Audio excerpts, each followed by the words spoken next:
المديا وبيف تيفي جاركيدن هم خير سر چاواتنا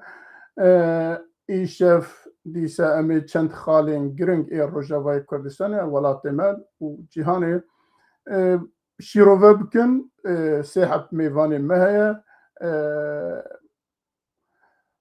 و هر وها ما مستعد باقی جل گل مهیا پیشه کم برنامه خود دست پی بکن کرده ویدیو کیمه درباره مجارن که ایشه و نسر باخفن کرده ویدیو کیمه هیا و پاشه امی بزورن برنامه خود کرم کم ویدیو ما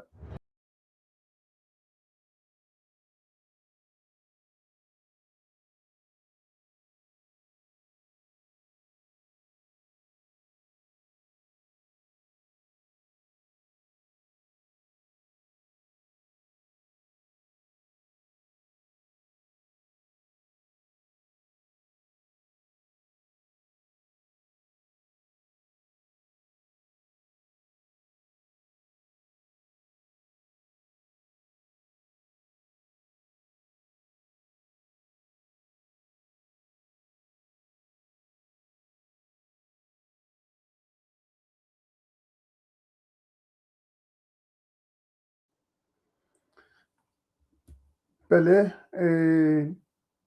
میوان ما برز خناو حاجو سر چواتی سالوا خان حسن داری هنجي بخيراتنا برز محمد حمود تجي بخيراتي ما مستعد باقي تجي بخيراتي پیشیا که ام دست او که خواب بکن وک ترادیسیون ام میوان خود دنه ناسین لی پیشیا که ام بچنوه از زن ام تخوازن سر او که دو نوچین گرنگ با اخفن یکی جه گروبا فوتبولا او که زاخوه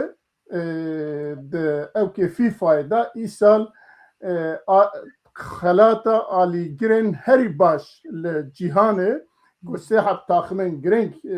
پیرا بون وان بون آرژانتین اسپانیا لدیسا جی بهان و دنگین کردستانیا که نزدیک 16 میلیون دنگ گرفته بون بوانا ده او که فی فایده گروبا یکم هاته او کرن گروبا یکم او جی سببی او بو که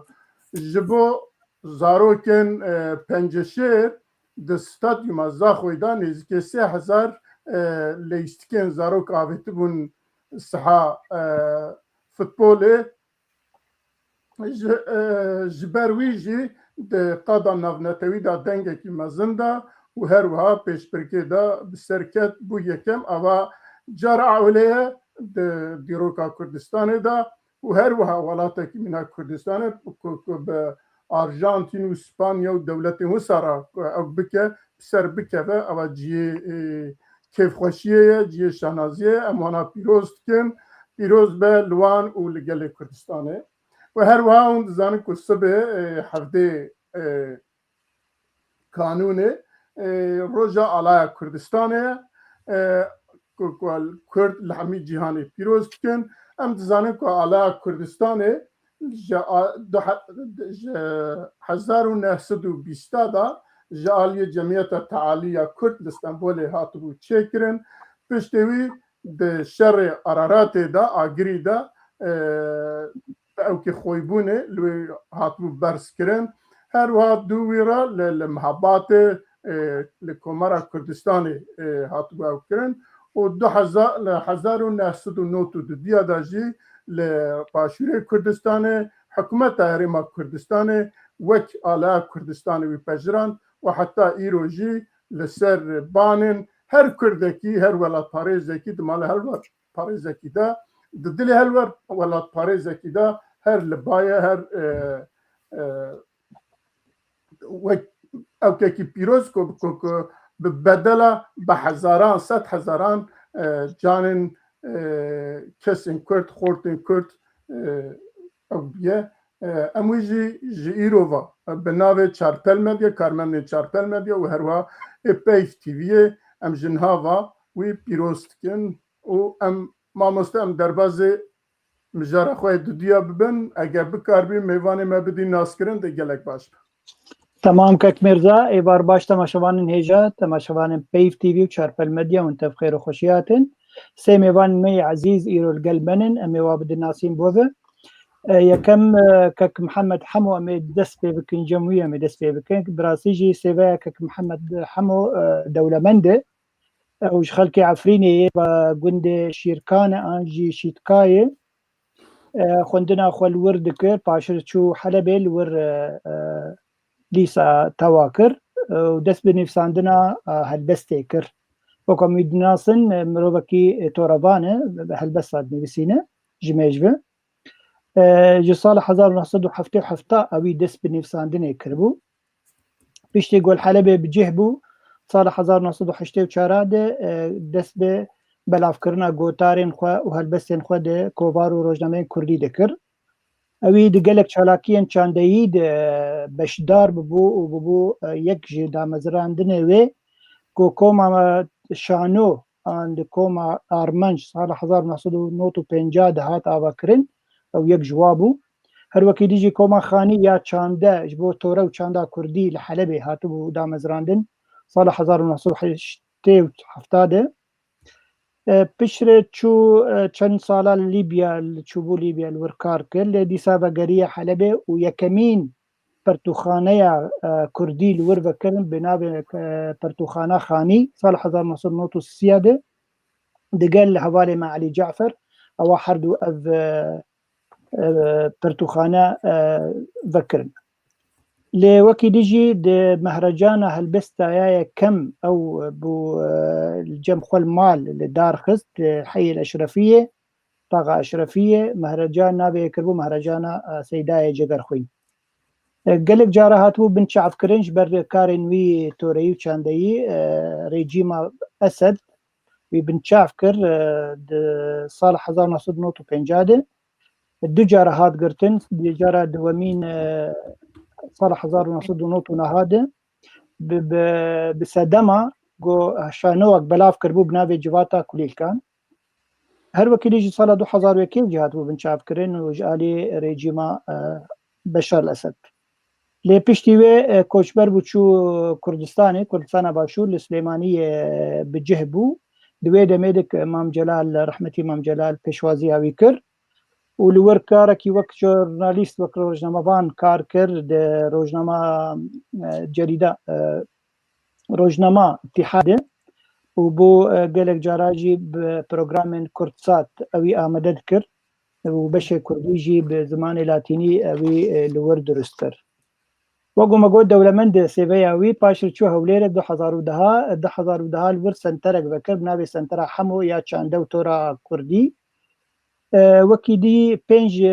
برهمن وي برهبوكن هالبستي هنن يك جوا دبن دلوفانيا جياني ده صالح 1970 دكورانيا فيريه ده 2004 هالبستن سترانا قلن ممدان كان 2008 هالبور مراس خون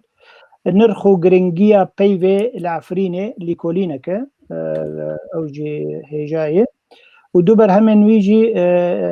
برهمك ويجي لسر دو هنرمندن في الكلوريا عفريني بنابي بابي صلاح وخالي خلو 2023 او بلاف كربو او جي لسر ببيرنجيبو هر وكي ديجي برهبوكا كوي تشيروكا هي بنابي كني جرينوكي اري وهر بردوامه كك محمد اميناز كن وكن مروبا كيني بسكار حرتم بردوامه برهمين خوبه يب زماني كردي اما بين جم هالبزوانه ما سلوى داري او جي خلك مي روجاوي كردستاني الباجار عموديه او يجي اد فرنسي خونديه توريا فرنسي خونديه بوكما مستاذ زماني فرنسي لولات كاركريه هالبسا كمين دماغوني بسند عد 8 خوي حيج صالي دبو باش دو سال 2000 دس برهفوكن خوي هالبستي كر هالبس برتوكاوي كمين بنافي هنك دين بون جركي مية بعربية يلزمنا بعض الجنون هر وكي ديجي برهفوك كوي تشيروكا هي الحب وحده لا يكفي انجي حسكرن بالتانية نبس باشر زو بري شورشا سوري الداركة او هاتبو المانيا سال 2008 بجهب بو كوشبر بو او جبر بنشاف كرنا ريجيما اسد لسروي پشتم برهوكك هالبستي ديسا درخزت بلا خون ببيرن أنجي دع الحلم يتكلم بعربية همي برتوكين بزمان عربينا وقو مقوتا وجهاد بن شافكرن جالي رجيمة بشار الأساس على 2000 ويدا ميدجي قال لك سيمينار لدار دخستن دواري جباكي وفلسفي ده پرتوکاویا داوی هات چاپکردن وەگو مەگوت بلا خەون بپەیڤن لە حسیچا لەور هاتبوو بەلافکردن لەبێ داویە دە پەرتوکەکوێ لە مصری هات چاپکردن بناوێ سازکردنا لەسەر تێلێن برینێ ئانجی العزف على أوتار الجرح. ما مستن اقرأني قصيدة بدون حروف مبوخين هلبست بيتي. تمام سپاس ئەو زێدەی تمام پەرتوکەک تەژی هەیە بزمانی کوردی ئەو سەر ئەمازۆن ئەلمانی و کوردی و عربی. تمام پەرتوکەک تەژی بزمانی کوردی ئەو ژیت بەرچاپکردنەیە و هەروەکی دیژی دوارێ سیاسی دێ ئەرێتنە پارتیزانە لێبەلێ ئەگەهداریاتە لەسەر هەمی نوچەین ئانجی مژولیاتە لەسەر کێشا کوردی هەیە ئەف کورتی دەرباری تەبووە مهێرنجەم خوناف حاجۆ ئەوژی هەڤالەمەی هەیژا جێ کوردستانەمەی ڕۆژاوای کوردستانیش باژاری تربەسمیە ساڵە 1950 کۆچبەری ئەلمانیا بووی ئەمە بوو 25 ساڵێتە تلوادەر ئەلمانی تنەکرد ئەوێ لە زانینگەها بوخمێ لە دۆرتمن خوندیە وەک پەدەگۆگیک 6 ساڵە بوویە سەرۆکە مەجلیسە بەیانیان لە شارەداریە بوخمێ هەروەکی 5 ساڵان بوویە ئەندامی مەجلیسە وەکەویە لە ساڵە 1996 کۆمەلا ڕۆناهی دامەزراند و بۆ سەرۆکاوێ ساڵا بێ 20 ساڵێ وێ کۆمەلا ڕۆناهی تشتێکی بەڕاستی تشتێکی هێژە پێشکەش دەکەش بۆ جڤاکە کوردی لە ئەوروپا و تایبەت لە ئەڵمانیا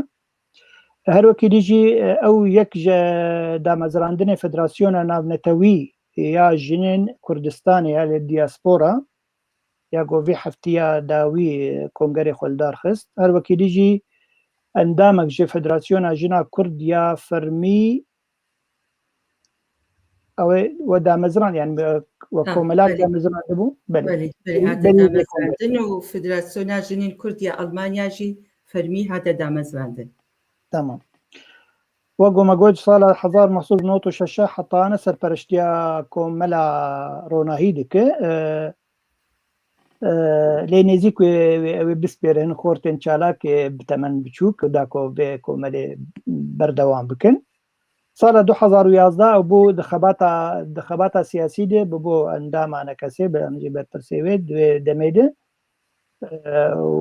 باش مەسەلا سیاسەتی لور مژول بوو ئەو دەبێژە بخوا نە سیاست مەدارم لێ بەلێ چالاکوانە و هایەوێش کێشا کوردی و ڕەوشا کوردی پر هەیە و پێ مژول دەبێت خوشکا خونا بە دەرباری ژیانەتە بوو ئەز هێبیدارم تەماشەوانین مێژی باش ئەگەدار بوونن و هون چنن بەرهەمێوە چن مامۆستا میرزا کەرم بک پرۆگرامە خۆ بەردەوام بک. بەێ gelek spas mamosta Elbaqî û cardin ji bo mêvanê me dibêjim hûn bixêr hatine û ji bo temaşevanan jî dîsa dibêjim hûn bixêr bên û me ji pirs û têbiniyê xwe li paş ve nehêlin em li hêviya we ne em yekser derbazê xala xwe ewlê dibin em dibêjin piştê salek Sûriye kaos û pêşeroja wî nediyar e pêşeroja nediyar bi rastî ku meriv lê binêre salekî da çi bû em bêjin ji 2024 dest pê bikin ku ji Îdlibê bi motosîklet dest pê kirin çûne Şamê li wê bû reîsê dewleta Şamê ya jî Sûriye Ehmed Şer'a û bi grûpa xwe HTŞ-va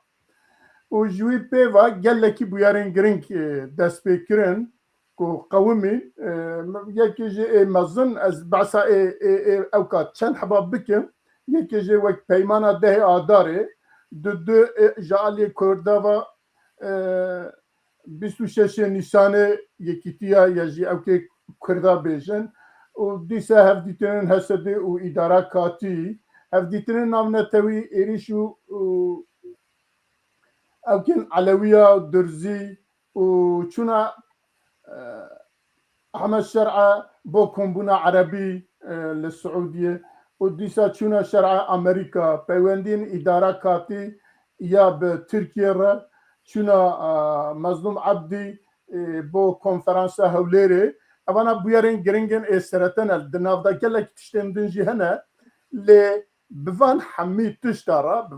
تشترى هيجي بيجن پیشا روژه کی کو دیار کری کو مرف بیجا ولا عوای دی کاره به پیشا روژه سوریه جالی مبخوا و نه دیاره لی از پرس جواب کم دناوا دا هر چند هند بیجن ام سیاست مدارنین یا جب سیاست و زیده مجولنین لی تشتی کند کن همی سیاست و مجوله جبو ویجه از همه پیشیج محمد حمو بپرسم اما جواب دست بکم بدیتنا تا اف سالکیه و بیارن سالکی که دو بدی پیشیا چاوی خواه و پیشیا روژا سوریه تو چواد بینی دی چوابه یعنی امریکا انگلیز فرانسیز ترکیه اسرائیل و دولت عربن و شرع و کردن که ایجام چوا جناب در کمین کرم دستت از خوش من که مرزاس باس جوارا خود او وای او دستلاداری او امکانم به سرپیهاتی دستلاداری احمد شرع واسال وقت گود سر در باز بویه هین زلال نبویه که او دستلادار و کدا بچه وکو خیاده که یک وقت ناتجی اشارت کرد گلک دسته دولت تیده هیه وکی خویای یعنی احمد شرع نب دسته خواه کنه به بلیاره که بده یا هانا بکی جعالی که با اسرائیل جعالی که با امریکای فرانسای بریتانیای وقت دولت خلیجن ترکیه یعنی نه بسر خواه کاره به بلیاره که سر بخواه بستینه از وقت دبینه میانه جبر و دناف خوداجی به آلی سیاسی هن را ده سوری را نه کردی و نه عربی را تلهف هاتن نکرنه هین جداهی دناف حتی دناف حتی اوی ویده های دناف انصار ویده های خلافات حتی ناهنه هین وکو بیرو باوالد وان نیکن وک دیار بو اف تفجیره مثلا دهو الهاتیه لتدمره هاتیه کرن دهو بی پیر بو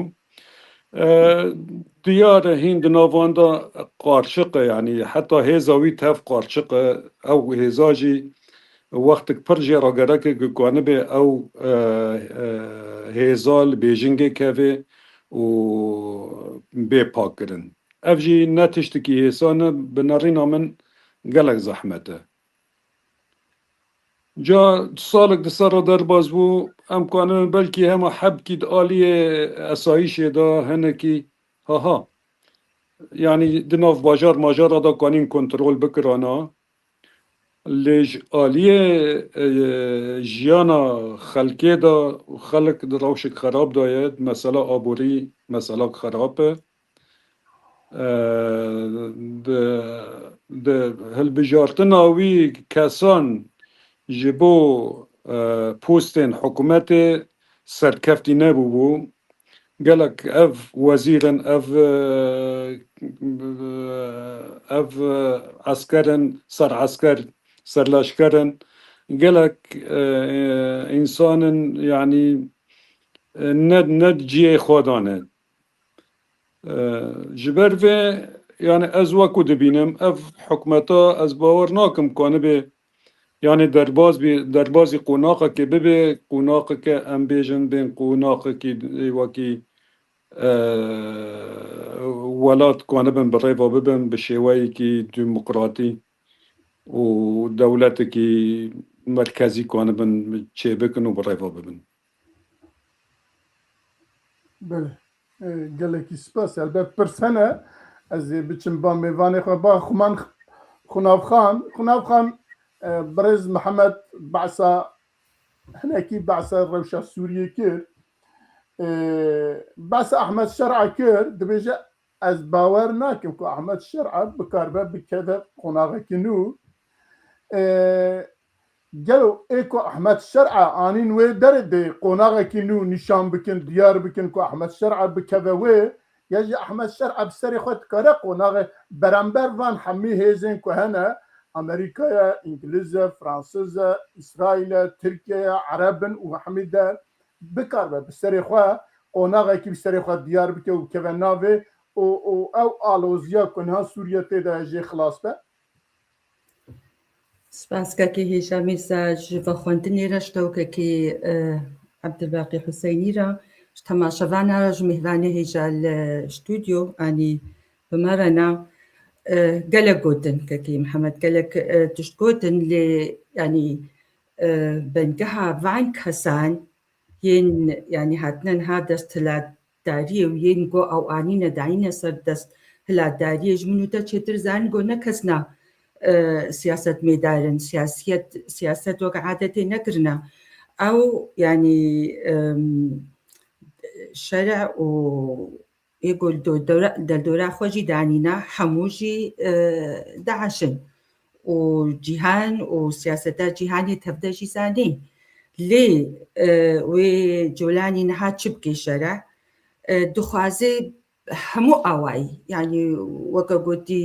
جلو بەرگێ خۆشخۆکردنە و گرافاتێ دەینێ ئەنجی هەفژی ناخۆ بخۆرە دەبێ جڤاتە ئەن دخوازێ ڕووکی دیموقراتی نیشانی لەیستکەکێ تەمسیلیەکێ دکەی دا جیهانجێ بە هەوەر بکەی گۆ ئەف کەسێ هانا ینی بەهێزە وێ کاربێ وڵاتێکی دەسەڵاتداریاوی بکەی و هەکا ئەوقاژێکێ بنەتە و هەبنجی دیساوی کاربێ لێ هەموو یعنی ئەو بهتر دخوازێ پێنج ساڵێ وەرن شخۆرەتە کەس بکەی شخۆرەتە کەس بکەی چ بۆ هایی بێ بلادی یعنی گەلێک تشتێ تندرو چێبوون دناوا سووری دەپشتی ئەو هاتە سەر دەسەڵاتداریە ئەما بێژە ئەم ناخوازن بدنە بەرهەو بە ئاسەدرا لێ تشتنە گەلێک یعنی ئەو کەنیسال شامەی هەنی تشتێکی گەلێکی بالکێش بوو ئەنجی نەهاوەکە کەکەین بەحس کرد یەک ژوا بوو یەگو ئەمریکی کوشتێکی ژوای ئەمن بوو هەنی تەبلێ هەڤیەکە مەزن هەیە لێ ئەو دخوازێ ئەو بهتر خەبتێژ بۆی پێنج ساڵێ وەرن بمێنێ و دیکتاتۆریەتێ بکێ و ئیسلامیەتێژی بمەشێنێ هەنی شەریعە بخێ سووریدا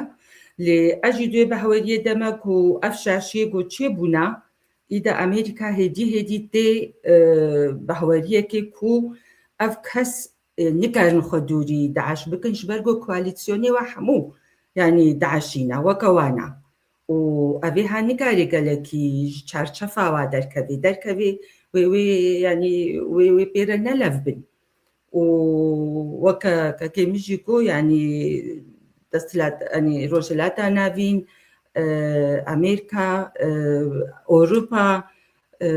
شتەرە بێژم گەلێکی خۆ تەبلی مەسەلێ دکن ئەیران و تورکیا ژخوا ئەمە بێژە خەو ناکەن ینی پرسێک ژێ تێکردن ڕۆژادی دچێ جەم باوێ خوا ئێردۆغان کا ئەس چ بکەم ئەس چ نەکەم vêce ejî duê bi heweriye deme ku wê nikarbê vê desthilatdariyê berdewam bike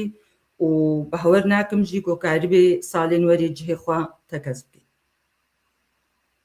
Belê gelekî spas ez ê carek din werim ba cenabê te ez ê biçim ba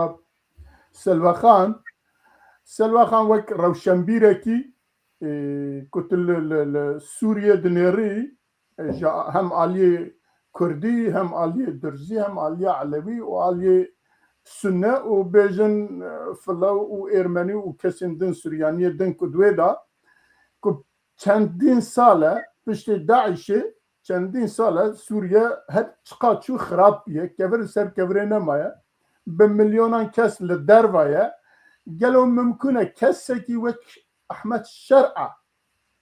هرچند اروپا یا امریکا وی گرت آنی پرورده کرد و انگلیس و نظام چه پرورده کردن آنی دانی نوی که بکار به دنا 5 سالی دا یا 10 سالی دا یا 3 سالی دا بکار به که سوریه کی نو د قوناغه کی نو دا که همه پیکاته کرد و درزی و بیجن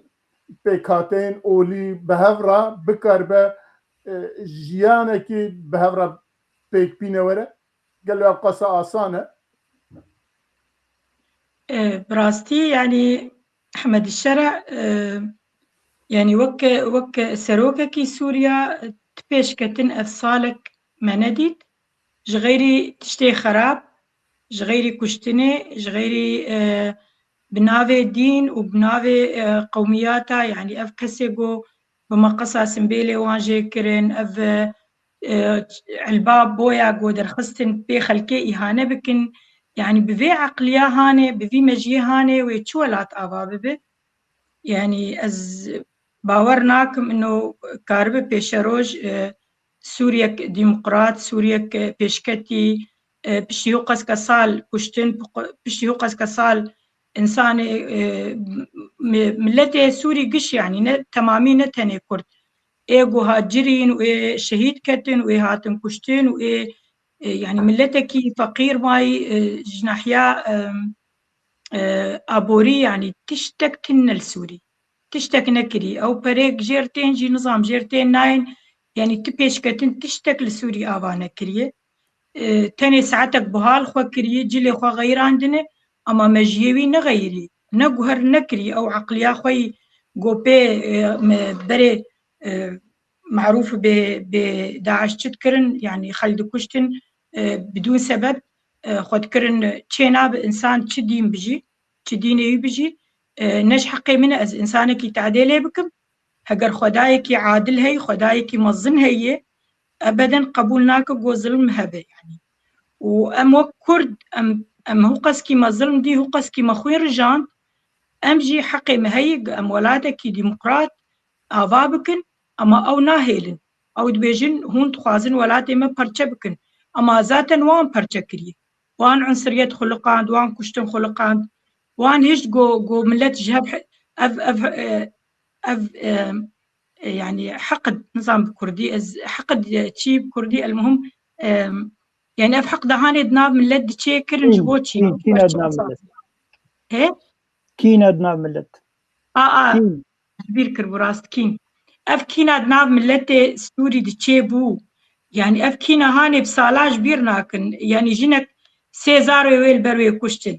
ايدن دبركونير آفيتن يعني تشتك دبي بالتاريخ هاد نديتي براستي تشقسكي ساعتا بهال خوك وجلي بهال خوك وبهرب سروكي امريكا روني اما او عقلية ونا غير ومسألة امريكا جي يعني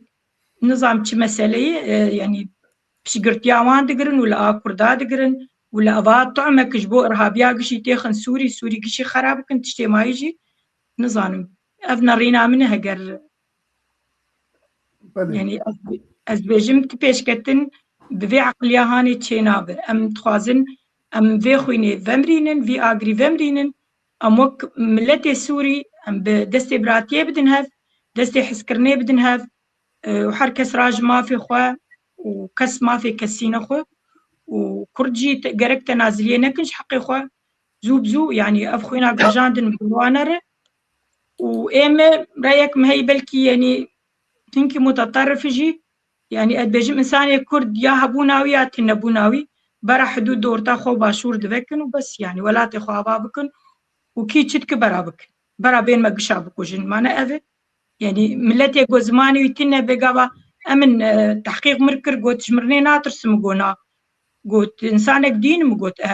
مقوت إنساني قونا هيل أز بيشتغل ومن هيل أز شعبي خوا ببينم وبقوي خوا ببيزم ذاتا أز مريمة ما بوكوش خمتنا يعني أمجي وقت كردي يعني براستي أف جسارتا قو إنساني كردي أم بيرابون هو قسك الشهيد مدى أم داوية فقر انتكفن بن سلطايكي بفي عقلية هاني قلكي زورة از باورناك ما ميكار بهفرجياني بكت ساعتها خوش قالك سباس جبو هستن جنابته ما مستعل باقي استمباته فرمو بله یعنی او بیارن ساله کی مینا شریطه کی سینما یا ویدیوی لبر چاوی من درباز دبن تایبت ایرو کم نیوه بیجم او برنامه کم هچه کربو پاناروما ویجی گداری کرد دنیارم تیدا گلکی مجار هاتنه آخافتن و گلک تشتی هاتنه گوتن و هیجی اف گوتنین ها تشتین که او بونه هما بیجه جسدا نوتو نهوی بجینه هاتنه لی تشتی که از دبینم دوی داویه ها دا که ایدی امریکا وکی برپرسیوان توم باراک مثلا نناوندیتیه که ببو پروبلم نا بین شرع و ترکیه و کرده و پیکاتین دن اوانا امریکا انا توم باراک دبیجه برا خلقی و داری بخواب برسف او که خواب بدن بریارا خواب بدن یعنی دهیله لهویا هرمه تیوی معنی که امریکا جی دوی وارده هنکی نرم بیه قبول بیه لبدیتنا تا اف قصا آلوزی هنه اف قصا آلی هنه تیدا ترکیه اسرائیل دولت عربن امریکای انگلیز کردن ترکن و هروها بیجن سوری بخوا عربی سوری بخوا و پیکاتین دن پشت اف قصا ظلم پشت اف قصا کتن و رابون و اف آلوزیا که هر کس بو خود خوازه ایوی بسر بکوه ده چاوا جوی کاوسی خلاص بده بله بله براستی پرسک پر مزنه تشتي دزانم يعني كسن كو شرعانين سر دسالداريه هجان بيجن بريطانيين فرنسيين امريكيين بلانك واهي استراتيجيك هي بيشروج قالك دور تشتي ام بي هزر دكن ايرورو ام تخوازن دصاله كي دصاله هذا حمي سوريا ببا اوكي وهمي تشت خلك الويجي بقين ما في خو نبي رنجي يعني براسي هذا سياسات بنبي رنجي يجبر او بلانا واهي كمين كوكارب تشاوا دسالداريا سوريا واسرائيل هبكن وكارب بيمانك يجو بيشروج الداخن وإسرائيل جي باش وقو بها بارستن هذا دوا تخوازن ناخوازن رولا روسيا ورولا ايراني لوي هرمي بمينن يعني حتى دو يكي بربرسكي اوروبي قوت قو امي هولداني بدن قلك بيشتغانيا في شرع بكن جبو كور رولا روسيا لسوريا نمين يعني ارمان جواهن جبر بيها ويجي الشرع وقتها بينه دولتين زلهيز ويتباريزن ديما قهنا ده هندري ولاطة ام بيجن همي تشتي تخدنا بدستي خوده واقام بيجن كارب دستيا هري باش تخب دستي هبالي خوده يعني ام دبينا اوا صالك تشتك جبو بيكاتيين سوري نكر لي بلي دي برافاجي وي لديجي على ويا دركت كشتاريعك على ويا برابي كر 1400 كس جوا كشتن باش بري خدا درزيا جوجي كان باخ كرن قال لك قن ديوا طالان كرن كتشي وارا باندن كشتن وجموا كرن وبري خو انا تخازن بدن حسدي انجي كردا برنگك جرنگا آخر کرده جاره که لوان هر دو تاغا جرباندن تاغن کردی بله اترفیه و شايف شيخ مقصود بله جرباندن لوی بيقومان او دزانن يعني هيزق حسدي ام ببين نبين ايرو هيزق خشك هاتيه تدريب كرن دمكويه بده صالويه زيدي 10 صالويه 12 صالويه تقريبا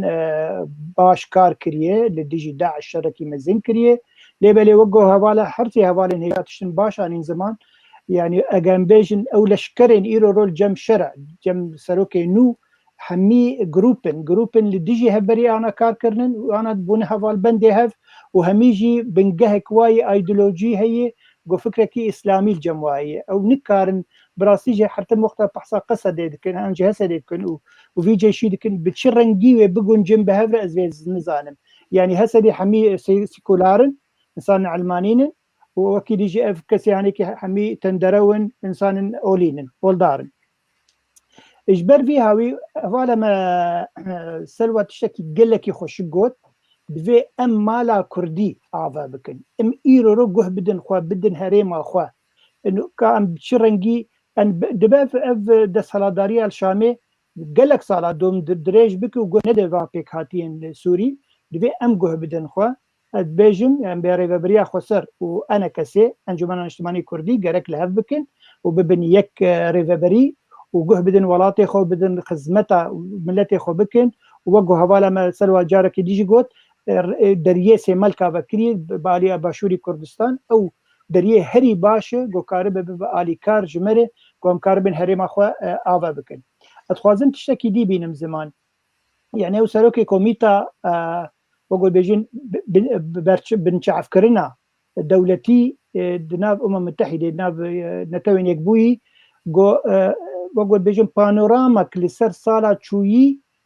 هات وقول بيجين رابورتك بيشكش كر دبيجي حتى أنا مثلا عنف يعني تندروي لسوريا بردوامه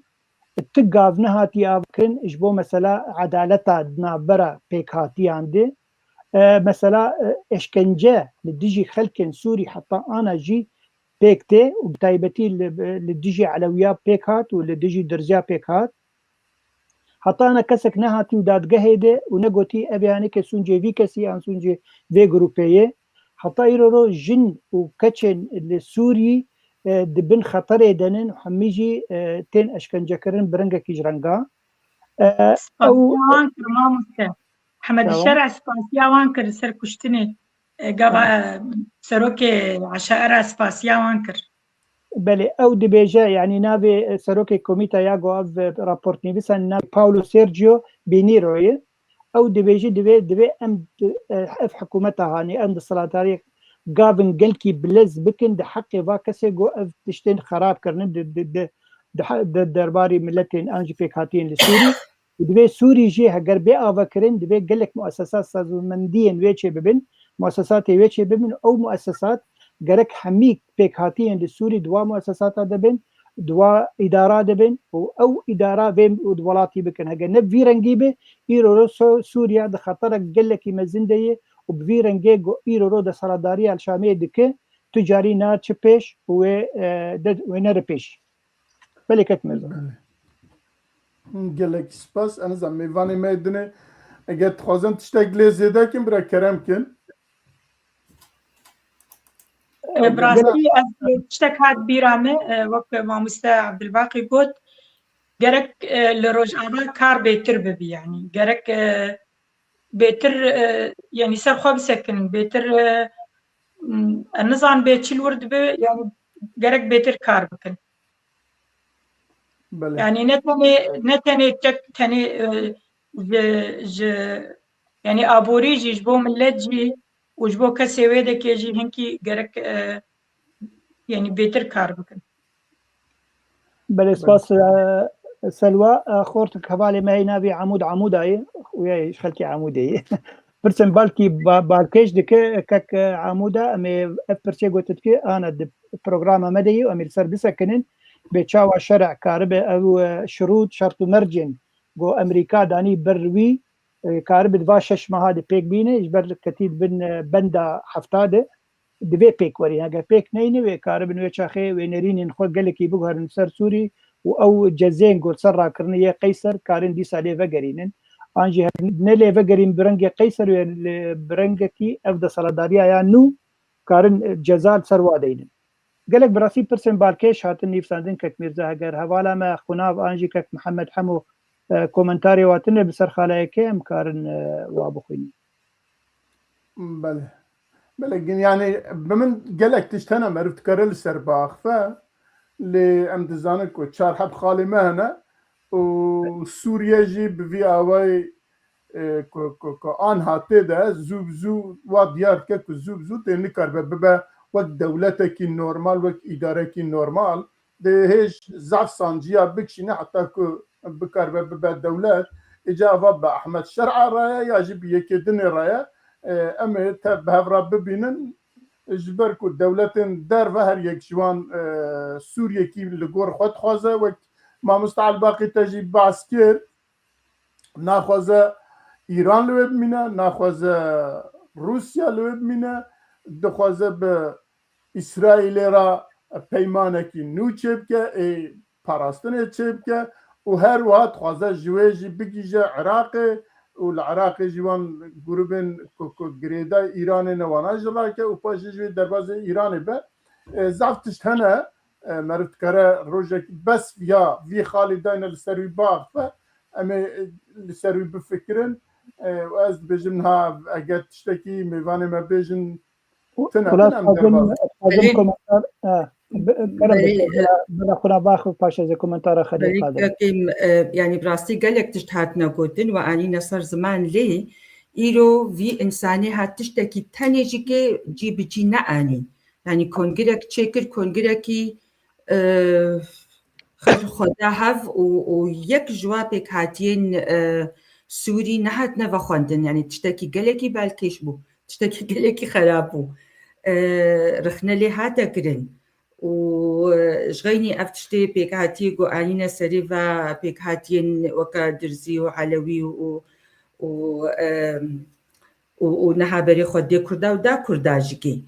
ودفردا جغيني واجيكي تشتيقو أز بينم يعني كينكي تخيس دلي ملتا وكا أو بويا و يعني نافي قصدي قوتين كرنا وكا عين تشتكي قلكي خراب نزم زاروك وخور سروا كولانات باكن بري تقاسي نظام عسكري واد كولانا كيرد ماشي أفسلوغان دباكرن يعني تقوكا وين هادو راوي كردا يعني جا هشكرا أف جروبا دمكي يقول هذا سلاداريتكي هشكرا دبيجي أسكيما ليه وكانها وجي آني صار زمان دردي ألمانيا أمريكا أو بريطانيا تشيا أم نزانن دردي ألمانيا تشيا ولا ألمانيا سروك وزيري ألمانيا وادي فول وجام شامي ومخابين دتشنا الشامي وأم بجنا خبرنا جزيرة بي مطرسي هيا مطرسي هاي مطرسي الشامي بيترايا ودستي دعش دنا الجزيرة أمنياتي بيترايا ليه جامي راولو دكن يعني أويجي كان جارات قلتني خدت وقرانت يعني عرضها السوري نوي يعني وكعلى بوحدة أراضي سوريا حميد بيجن ألمانجي في تشتيد بيجن أوروبيجي أمريكيجي في تشتيد بيجن بس نهتاوى تشي وقتي ولود بيجن أقر أمشيرو فكن أم ناخوازن في عرضها نابوارا هف بار بكن والله أم ناخوازن ليه كي دست انفصال يكر مخابين قو أو بيمان هاتا أم ذاكرنج آلية جنرال مسلم عبدي وقتي قلت الجمهورية العربية السورية قلت باكا كيم بخاطرته وأس تشتكي أمزاناكم يعني وقتيقو بحثا انفصالية كن وادس بيكريا انفصالي ونافي في عردا كو سوريا كتنا سوري جينا عربية كتنا سوري جي بنكهاويش دفرك ديتي حتى أو جمال عبد الناصر وعرب لفهاتن بعثتي درنكت سوري بو يعني جمهورية سوريا بو ونها جمهورية العربية السورية وسريا خد ميننجي وأمتينا جهن وكا أمريكي ددلينا آري كردات كن لتشد بيجن آري كاريا بكردارة بس أبا كرد قراد عشاني كردا آري كاريا كمظن كريا قراد عشاني لقالود بيجن ما دبسا أفصد سال تشيبو حزابي كردا وكا قوتي دريه سيمال كافكت بلا حكومتك خود شيكت باشورو روش آذاب بنايك بلا آري كبشجريكي بدنما جبلي هما رابن بيجن ولكو داعش أمش داعش خلاص كراني بخد فكرت أو دقيقة يجيب ملتي ما نافكرت أو وقت شلو إردوغانو 24 ساعة سيرفي مسألة بيواجوا الباكور تشي دبي اف بيواجو قال لك بسركت ودلي ما قال لك خوشا وجيرو بدا آرامی وكبي ولاتي مدى ومترو خوش تروري خلاص كر تشتكي دي أبيها نابيجي صبا خلاص أمبر بوحاتنا أمي خوندقية كردي فكن أمي زماني كردي كنا إيه دوامين يعني ما فينا قال لك بتشوتك واجي ناكل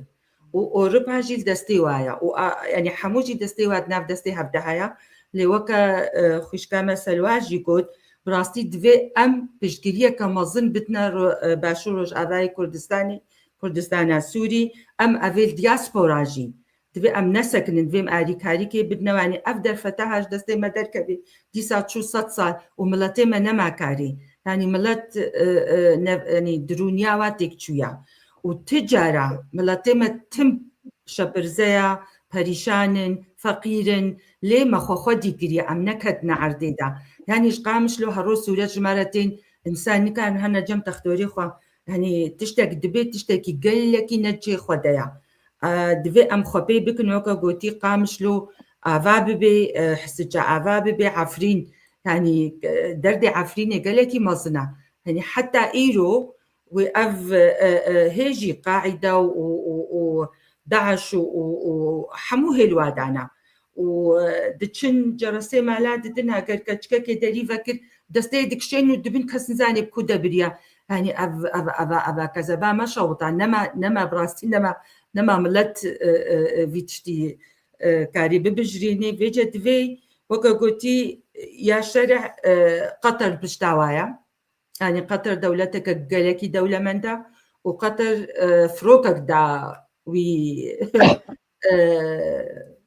جناب سروكي أمريكا ترامب فروكي منين أبدنا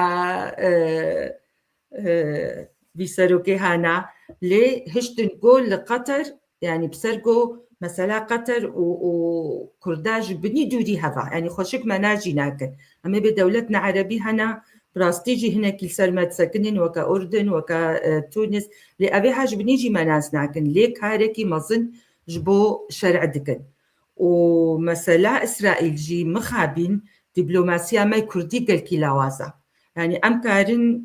بألمانيت ببيلترالي بتسيومن يعني دبن معصيرة بيواندي خوا أم بريفا ببن أم وكتشلو درزيش كارد بيجن أم بإسرائيل رنا راستا أم دترسهن وحقيمة هايجي أم بترسن دردورا ما حمو تندرونا حمو دعشينا نعجي بس سري وادي ساوكا كل موزي ميشا لباشور جي دركبي كس نزاني أبدا ليه أم برنجكي أم دستي خبابجنا إسرائيل أزد بيجموي نخرابي وأمج ملتي عربرة للسوري جي إشكارا بكن كم أشتي خوازن أم نا انفصالينا ودفيد ألافين راكحانتني دا دركبن وكي تيجي يعني دفي بتشكي سياستا ما بيقو هرتن اگر ام دبيجن ام كردي كردستانا سورينا كردي باشور روج هلاتي روج اوای سورينا و تا گريداني ما بارتيا باكورانينا دفي ام عمليا جي في تشتي جواره هشكره بكن سر كولانا دميديا دا الافين راك عندنا مقابل افجي خوشك نامشي وكسي مي سياسي الالمانيا دبيجن دبي غلطي وقالك نئي دجمنيوا أم كاربن فا تشتي خاصة راس بكنو أم كوميسيونا كمازن شيورمن دار جبوني روج أفا أم بين براستي نها بشتعمل نلتدا براي كسب بشتعملينا يعني أم أز بخول ألمانيا بخود حسهم بخودي أريكارية مني بيشيش خلقي ما يباكر ربو بوسطان إيقو وكا لاجحاتن إيقو وكا كاركر هاتن إيقو وكا وقتی هات نگرتن کچکیش چیت وگرهان یعنی بیوستان بو آریکاری پایر شریکان داوی بیوستان بو آریکاری امج کردی باشور از دوره بنگوازیه کیتکم یعنی اف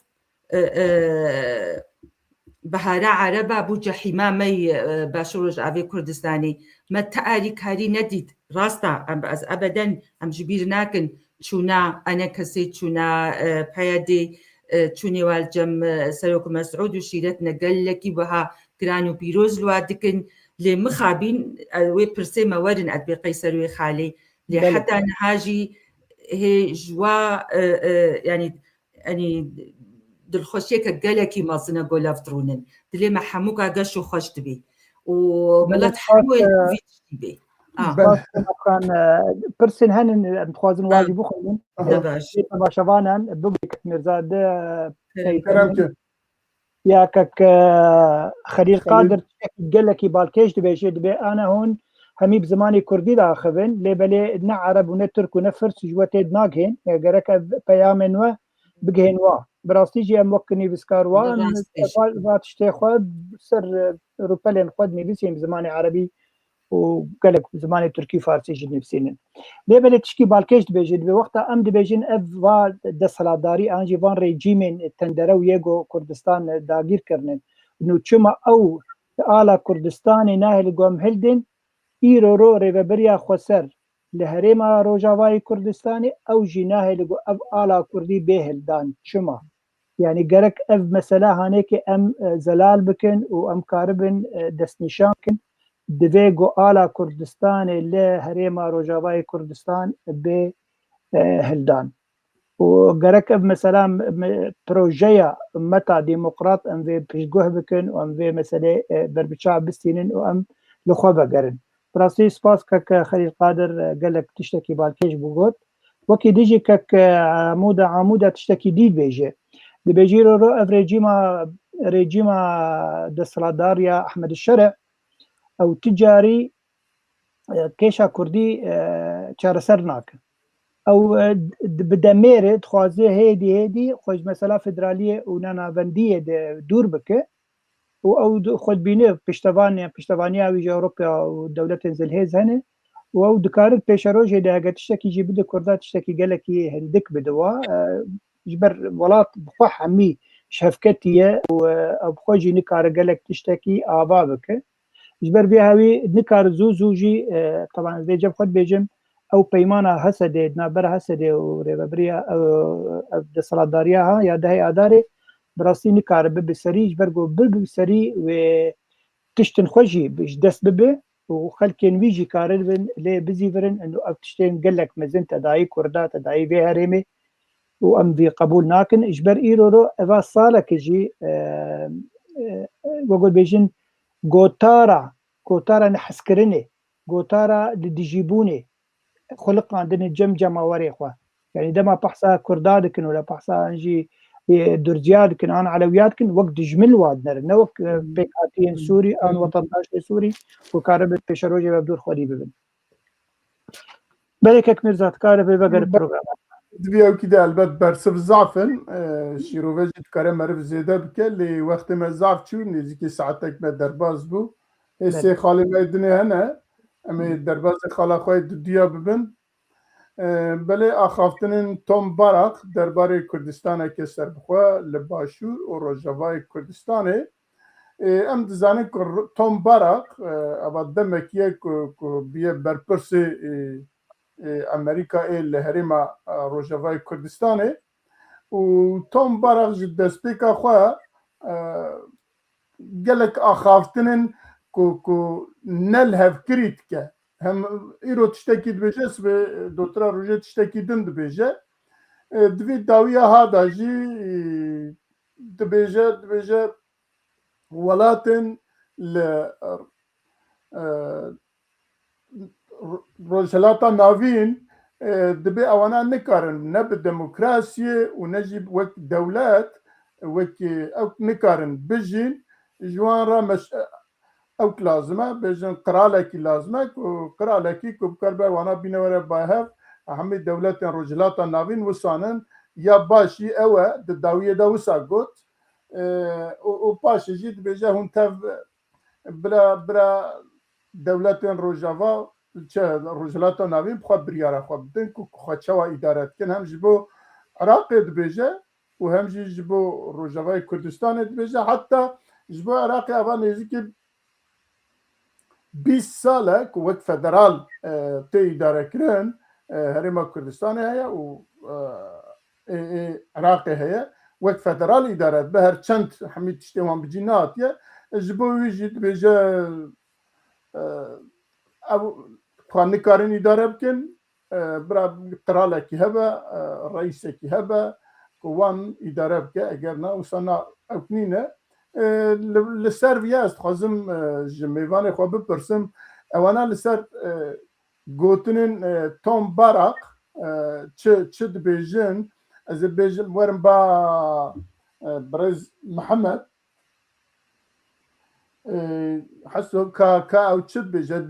اگر گوتنین توم باراق حتی نها گداری کربه یا جی او کربه چه شیروفت کش باشه یا مرد کره چه بیجه جیرا والله كيكمل حطاني انها تجفاجي قلت يعني قلت لي توم باراكي ايرو سبيل هفدناين او قلت لي قول جاري دفتليني جاري بزمانه كي داخفه لي از يعني هي فيه من هنا يعني مسألة كردادا هناك دست كفتي بدست كفن وياك جي جفا او ناهل حكومة السوري مثلا برفا كردا ورن يعني يعني هيرو مثلا حكومة سوريا بك ورن ام الاتفاقية خباف رئيم زابكن ويتشاغي مبرر جي كردار نامين دعوات تشتكي دنبكن يعني از وانا بي حسيمة يعني بلكي يعني تبر جاوي من حتى ني جدابونك جهبي يعني سوريا جداجي بكن جهبدو جاوي انجي يعني ام كرجي ناف دان يعني وينجي كرداجي جدا بكن جي سوريا از في يعني تشتن انا تين خويان تين برچاو يعني تزاني و اف قلتنا باراك في داوية كريجي يعني نلبو شيجي او قلتنا هاتي كرن يعني بباريا من بله يعني ام دزان توم براق رجع ولي كهات سري قو دبي سوريا بدولتكي مش اوك يك آل يك ولات يك دولت ويك نظام چه پشتی aynı وقت Türkiye خبر دا و پشتی هفته کی 10 روز 20 روز شوندا هفته کی دنکر کومینا کوچات کاره سوريا بدولتك نافندي يعني چرا خویه که مرزانا ترکیه يعني وكو دبي الزور الحاح دكي كرد بچن او لهفكرنا دهي آزار بهفرا ببن سري كرد و شرع لدفي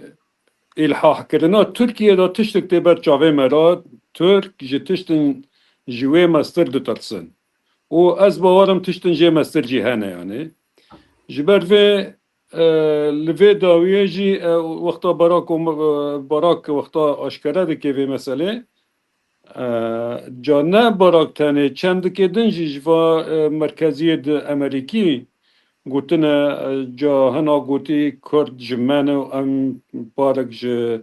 هیزا ما حساب هنا گوتی ام نیلن کس شر کردابه که هنا گوتیش حق کردای سرخابون خواه را بگینن افتشنا همواتنه گوتن يعني ده مركزي امريكي ده بله اللي توم براق سنا بيجي ازيبچن با بله ازيبچن با ميوان خويدن با خناف خان اواجي جنيزيك و هاي اواجي هي توم براق ابانزكي چند مها لهرميه وامريكا ويك دستلات نشان كرياج بو سوريا وكي سريدا جمع باسكر هر روزکی گوتنه کیت که داویه ها دا گوتنه شخواه مزنتر کر گوتنه شخواه مزنتر کر که گو روجلاتا ناوین نکارن وک خلق روجلاتا ناوین نکارن وک دولتین دموکرات دولتین که دنیا او شهرستان نکارن بجین دبیج بوان او که هبه قرالکی هبه که قرالکی نرم هبه وانا اداره بکه وجبو ماجي وي بيشنيارد كه حتى دبي عراق جي نكاره هرچند اوا 20 سال ما باسكر فتراله كاجوي گوتني مرد كره چه درخه يعني اوقات توم بارك مروفكي قالكي مهمه جمره قالكي جرينجا سياسه كرد كردستان را و سياسه روجلاتا نافين را و دستي راستج ترامبا يعني قالكي جي جرينجا او هفالتياوي تركا قالكي خوشا ووقت بيجنجي عسلي وي عربة يعني عسلي وي عربة جامع عسلي خوش بيرناكي وكا في داني ماي تركيا هناكي يعني ميلاوي هيا دسبيكي قالكي خودوش كر يك آل يك ولات ويك زمان ويك نزان چلي ديت کو کرد ویتشتی قبول نکن بکاتی دینشی قبول نکرن بلی هر کسی درزی اثری خورا کر حلوی قبول نکن دیت گو بخیره نه مثلا نه کرد تنینه عوی دیجی هنه پایره هاتش ندی گوده پایره دی ساوکا گوتی نیوی مروف نزانی چماولود که گلو نها یا تالی براستیم نزانی بووا روژا از به کنگره مره مجول بوم یعنی وقتی تخوازی سرخوابونه باشور روجاوای کردستانی و باشور ببنایک یعنی گلو وی کلی که تخوازی مەیلا خەلکەی سەروێ ساڵاگ و سەرسووری دەبهورتی و کاوس پێڤە چێ نەبووە ji bilî demarê û êşandinê û kuştinê û dibê çi çê dibê ebeden wa piçekî meyla wa berdê ser vê gotarê em pê mijûl bibin oleva tombarek vî tiştî dibêje o hêjaya em xweşbîr bikin û ew şixulê xwe şamê bikin da wezareta xwe tekez bikin tu nabînî vê wezaretê ev çend kes digihine me pêr eldeverkê rûniştî bûm mirovekî me hêja mühendisê naftê bû ji mêlan şixulî got ev di telîfon ji min re tên ji di aliyê Kurdan ve ne ji aliyê herdû partiyê me siyasiyê li Qamişlo ji aliyê yekoyek tek tek ji Kurdan ji min re hatiye dibê got werê em ê te cih dekine mühendisê naftê di wezaretê de yanî dixwazin hêdî hêdî cihşa jî li Kurdistanê çêkin Kurdistana Sûriya bê çawa dibin Sedam de cehişê me zêde bûbû niha dest pê dikin van cehşa ceme jî çê bikin lê behweriya me bi Kurda heye û lih li bin hebin lê planiya wa vî tiştî red dikin û divê em red bikin û divê ew Newroza got par li diaspora çêbû nîşaneka gelekî mezin bû û gelek yanî hêza Hesedê jî yanî weke gotîkekê Ebdilbaqî Hüseynî jî hêzeke mezin e hêjeka yanî ji Nûmerpev re duê hêzê de ne û ebeden em hemû nepêrene guherin xwe teslîmî va kesên tendurû bikin ku bikevne bin sîwana wa de yanî ev tişt qet nabe bi rastî lê em nizanin heta çi qasî bandoreke bihêz ji aliyê Amerîka ve li ser General Mezlûm Ebdê heye em vê jî nizan bi rastî gelek tişta mixabîn em nizanin yanî gelo eger weke wê mesela got çû ew peyman emza kir Xwedê zanî hingî jî giraniyeke mezin ser hebû heta got çû ew peyman emza kir yanî qenc zanin berî wê ew Kofi Annan 6 nuqte danîbûn du 6 nuqta da me bikey mayî ve nivîsandibû mafê Kurda divê werî parastin yanî di vê dema paşî da wexteyek lê dimeyîzênê tiştek nayê parastin heta gotina Newrozê dixwastin Newrozê çêkin bi navê Newrozê camêr qebûl nekir vê ca yanî em bihêzin û divê ev pirsa we hê tê bi rastî ev levhatina ha mixabîn yanî ew kongrê levhatinê got çêbûyî ew jî eva nêzîka 6 heyva çêbûye ji wir jî em ti encama xweşik nabînin em wê xweş bê got em bibînin encama gelo çi dikin bi hevra hêza xwe çawa bihêz dikin kesên xwe çawa karin yanî daxwaziyê xwe ji Amerîkaya û gelekî ji Almana bizanibin xweşik bêne ser ziman em çi dixwazin em Kurd em çi dixwazin erê ala ew ala pîroz îro bîranîna wê bû bîranîna gelek tiştê me hêjana yanî wextê got ji derve Ewropî Amerîkî vê siyaseta me dibînin partî bila alê wa sed alê wa hebe kes ku sor û zer û şîn û kesk jî şîn jî bila bixine nav de lê aleke me heye dewlet hemû bi alekê ne bila ev al bimênî tişt newilo derveyî erê yanî mezinin lê ji Ewropîya re ji Amerîkaya tiştekî gelkî mezin dibê Kurd nelhevin em nikarin niha piştgirîka mezin bidine wana yanî divê em nîşanî wa bikin got xilas em lihevin niha yanî şkerebû gelekî şkerebû got Başûr û Rojava niha bi hev re ne û ji siyasiya re jî ji yanî kesên berpirsên Rojhilata navîn û kesên berpirs yê Wezareta Derveyî yê Sûrî ji wa re şkerebû got Kurd levhatinek heye lê ew levhatin hê lawaza yanî divê bihêz bibe û çi alîkarî ji wa re lazim bê gelek wê yanî destê xwe bavêjine diaspora jî xelkê me 3 milyonê me bi rastî hêjana yani em ê werne wî xalî lê min dixwest ku ka em ewkî Barack Obama çawa şîrove bikin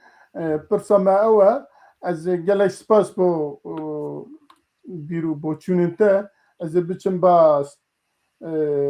Selwa Xan Barack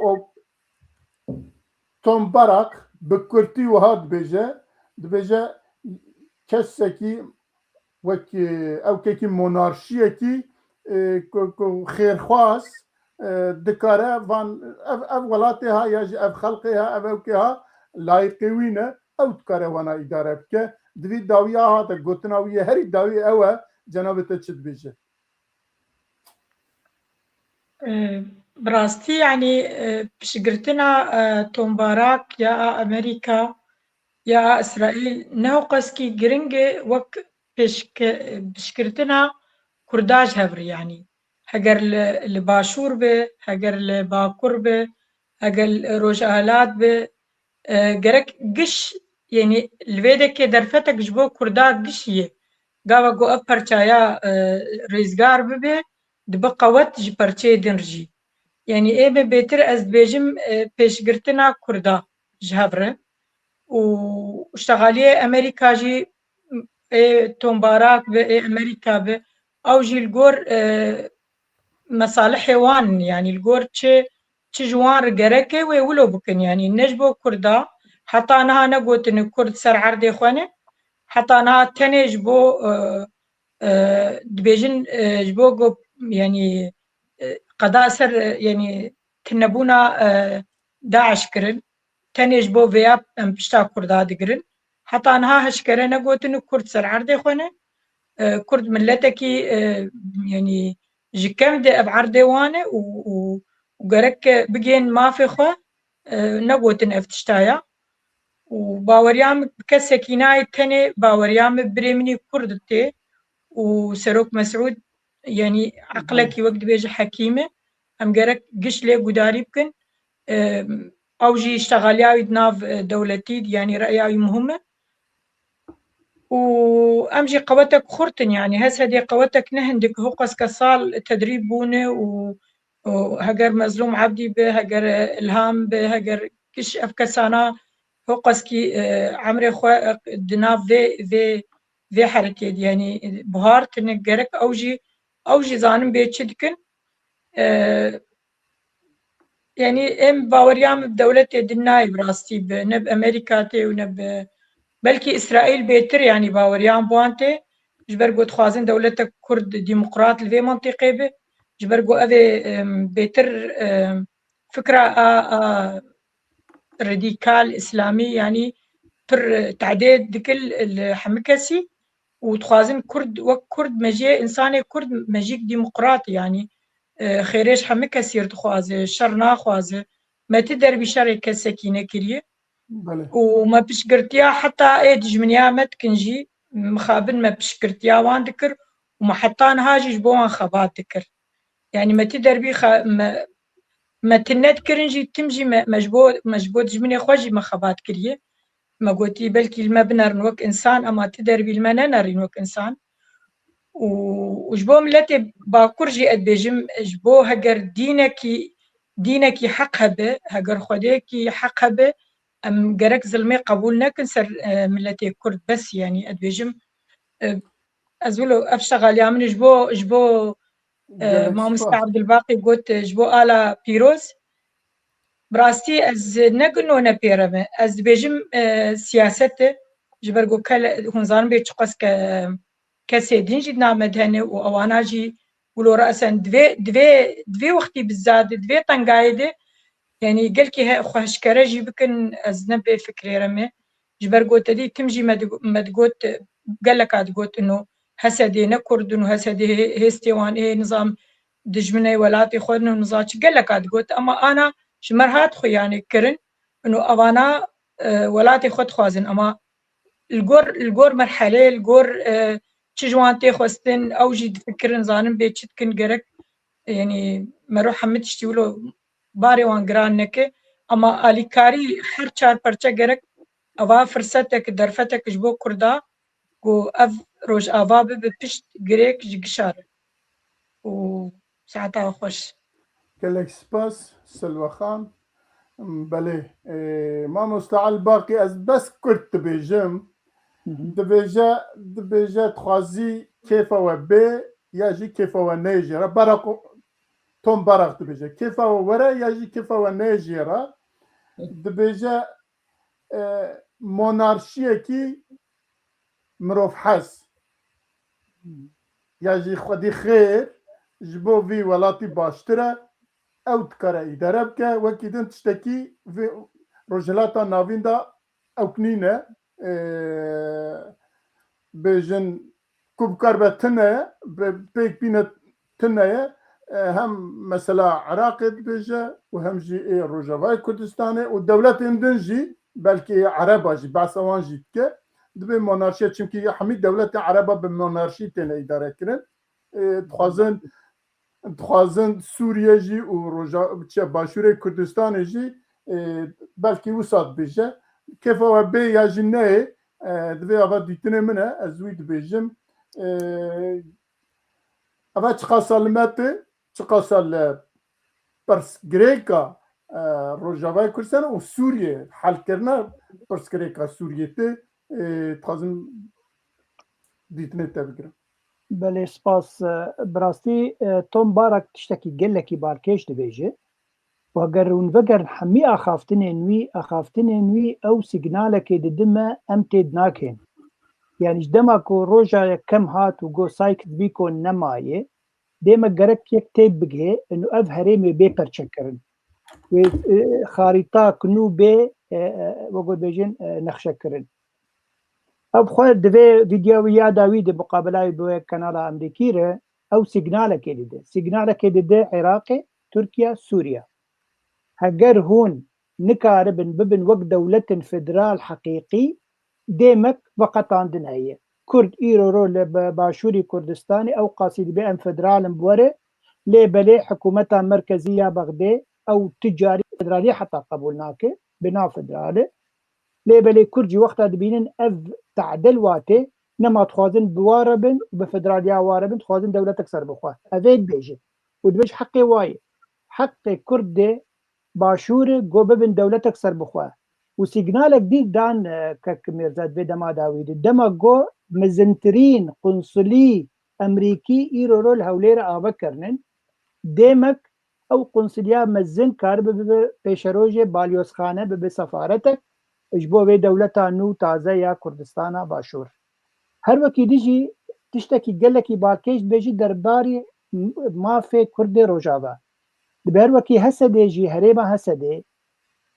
خلق الورهنن تخوازن زمان خوب پاریزن زمان خوب خوینن دبستانی وا تایبت هبن وش حقی وای حتی ببن هریم اکثر بخوا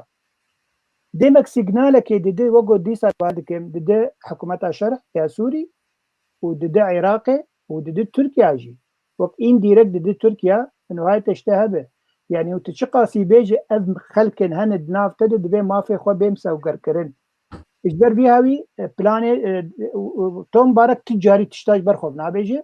او حرتم مساج خو جي حكومت خو يا امريكي وجي سروكي خو ترامب دستينه ويش اخي دبي ريد بلاف دك يعني وقتها بحصا سايكس بيكوكر وقتها قوت فيدرالي با ولاتا تشينا بدبي دولتك بهزب كاربه وملتي كنترول بك ديما كويش اخي يعني او حكومتها شرع قام بيجي نكارش غير عربي سنه تاني حكم بك او تجي نكار علويه حكم بك تجي نكار درزيه حكم بك تجي نكار كردا حكم بك ديما كوي بيبر تشكرن اولاد هر وقت يجي اجا مثلا امريكا جديبه دي مثلا انه قصد تيكف ناف لشكرين سوری دی کار 24 ساعت به مسئله چاره سر بکه دمک او جنا خوازه گو حسده هیزن سوریه دموکرات تک بنا لشکرین ری شرع به او پلان نواه پیشروجي يعني وقت بيجد مظلوم عبدي كهر شامي وخلاص به مسئله چاره سر بک او کارن 24 ساعت به مسئله چاره سر بک دمک او ناخوازه ناو دو خوازه فرانسیت خوازه نه بریتانیت خوازه لیبل تشتکی بالکش به دماداوی چیدی به هزر دكن انه هسده باسرائيل جي وقول بيجين خطن فكرنن تاكلي هنن تاكلين بتشوف بالمزن بن تاكلي هنن وجبر بيها ويجي تركيا خستبو جي اوروبا خستبو وجي امريكا خستبو قلتبو ازي درباسي هريمن هسده ببن وزيتيخن بندستي خوده وبحكومتها شرع تند بكن قويم بكن قلتبو ابن شغلتي نكاريتي ويدمي شرع جي ايرو روح يعني هجان بيجن أوجي جروبات د سلادارياوي ده خب علي عربة بدبيني قالك ترخب عليه تركي ببيني تركي جبر بيها ويقالك دبيجن اف تشتيغو تشيبو الداوي لتدمره او كسي داعشيغو دو عسكرين امريكي كشتن يكي ترجمان كشتن او بلانك جي تركيا دخوازي بيجي الشرع دما قوتب آمنك اسكارم تشتي خرابك جبر بيها ويتون بارك تجاري تشتي باش نباش درباري كردانه قوتن تشتي باش قوتنين وبراستيجي قريب مثلا كو هسه بس ديجي داعش ذكر لبلي ايرورو مثلا كردي بوي مثلا كناب دولتي حمي دولة بيرشتغلن فرنسا بريطانيا امريكا ترامب قال لك جارات بيجي كرد حقي واد بسوقر كرن تو مبارك قال لك جارات بيجي دفي حقي كردا حقي بيكاتين سوري دفي بيك ورن بتيك من حكومتي دي هجر حكومتك تشيبو ودولتك نافندي تشيبو ومثلا نافندي وقت بيجي مثلا ناركو انجي بيجي مملكات يعني او بيجي حر جروبك لفي هريمي بخوف هاتي جريدان يعني او كار حكم بخو لخبك اجبر فيها اف هزرها وقول بيجي دبيجي دي ساز دوباره دکم توم بارک تشتکی باش هاتبو گوتن دوی ویدیو ده هگر اف ویدیو ام بشوپین وک تفجر سیاسی کردی لسوریا آنجی روجاوای کردستانی ام کارن گلک قزنج گلک مزنجی بگرین ام بدن دو وگو حوالا ما خناف جی گوت بارک مروفکی نه سانه لوی هرمی ایرو نونره ترامپ نونره دولت امریکایی و تشتک گلک دستوی در کبن يعني وگو بری انا گیر پیترشون راپورتا خوی مهانه پیشکش دکر او جی راپورتا خوی مهانه پیشکش دکر روش بقلمپری لسوری و بتایبتی لکردا و انجی پیک هاتی اندیجی او جی پیشکش دکر حکومت خود افتش لسر باسی هنن امکارن بویرنگی هزر بکن يبو پیش روجی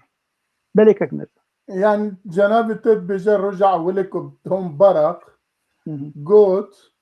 تبي سوريا ببا دولتكي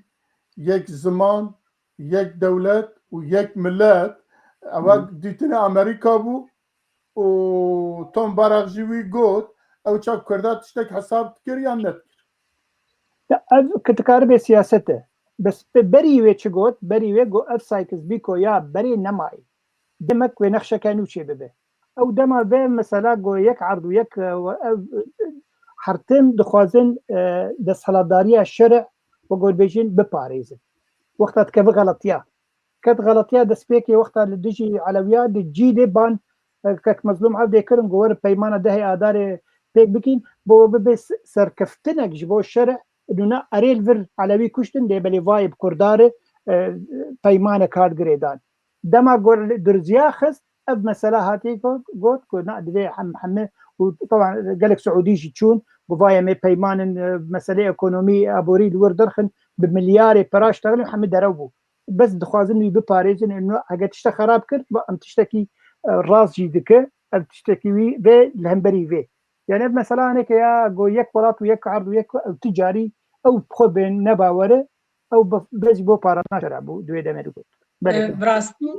درباي كمين از بينم سروكي ولاتكي يعني نكار هر ناف علويا نكار هر ناف درزيا ونكار هر ناف كردا يعني هنكي كني مروجي تي براستي نو سروكي اما نكار هر وان منطقة قشيجي وباورناكم ويكار بسيطرة جي بكسر قشا بس برسلك يا سلوى بدم مسألة آلا كردي براسي مسألة آلا كردي يعني إيرو وقتا أم بيجن هريما روجاباي كردستاني سلوى أم بيجن عرب هنن وسوريان هنن أم فلهن سوريان وكرد هنن عرب ددن يا على يا سوري ددن سورياني آلا خددن يا هلددن شما أم كرد آلا خدن نادن أم برن آلا سوريا ديمقراط قصدي ام هلدد بلا على كرديها يعني من كنتي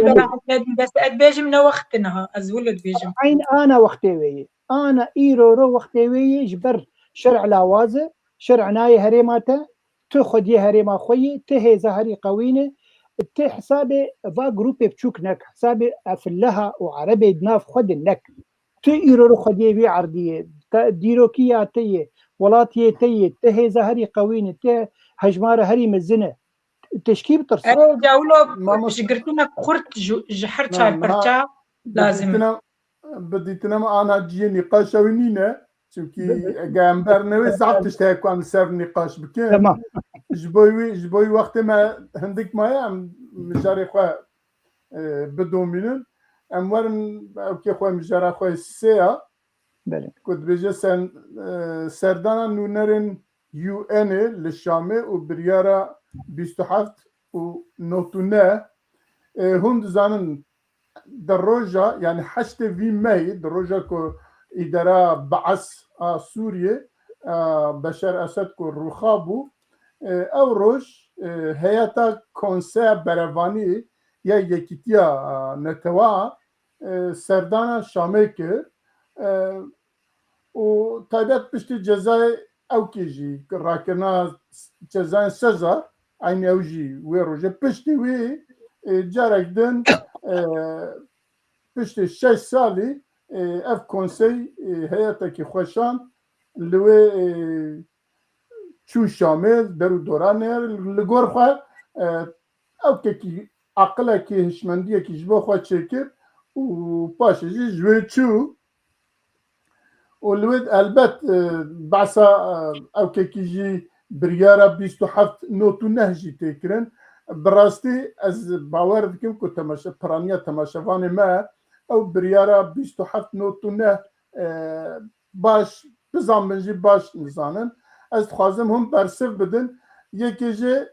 اف هیئت اف کنسی پشت 6 سالی و پشتی که او جزای سزار جی سر شامی رابو چوه مبستاوی چیه و اف بريارا 27 نوتونه چه معنی يجبو كردا یا يجبو سوريا بگشتي برز محمد حمو از جارد انت مباد حس واش خير بكيكو بكو بريارا 27 نودونها بريارك بود هنه تزانه به واكي سزا لسر احمد شارع و لسر وزير الدفاع سوري راكرين كان بأف حكمته بردوام بكي كان بن وكو أجندة خو أف دولتين دول بري أف دولتين أجندة خو سوري دهانه كان بن دريا أحمد شرارك قانون بريارك بي اتفاقياك بي تشتك بي أحمد شرع حقي بك إمضاء خبافي بني يعني بريار بو بريارة شرعية أحمد شرعة شرعيات أحمد شرع دو تانيا أو بوك بجسبي أي بريار تشتك أو اتفاقية أقر بهافرا بكن واحمد شرع لبن امزا بك يعني او جي روابط او اتفاقيه يعني بيشا واكيد بيكاتيا نافنتاوي او اتفاقيه روابط شرعيه يعني جبر في اگر وقتا او السزا للسروي هبا او امزاوي نربو شرعي بجبرو بيفا او وقتا او سزال سلوي رابي او تشي اتفاقية بكي شرعية و سبادات بيجن اف سروكي حكومة سوريا اف امزا افيتية و اف امزا جي باورية جبر في دخوازن اتفاقياتنا بكن بإسرائيل را و از باور من اتفاقيات هاتن امزا كرنجي قالك تشت دخوازن يعني كاري خوب احمد شرع بكن أبا نزيلة ترتنا تشتكي دنا يعني. بله. بله خناف خان أزورم باته. بله. أرمانجا في هيئة UN يا بريطانيا UN بتشا أرمانجي بشتي 6 سالي چون سوريا چون شامه والجور خلوي كاجبو چبه استخدام هم بيجن راپورکی درست کردن و درکتن چون آرمان چیه و که محمد جی باسا او که کرد او پیمانا بریارا 27 نوتو نها کرد اون چت بيجن جي بوفي يعني يو ان بشتي او قصص صالي تخزل وي چت براستي اف بريار اف ريزولوسيوناغو درخستن يعني جيهان تفدا مامات ماي تشاوا كارن دكاسي يعني تندرو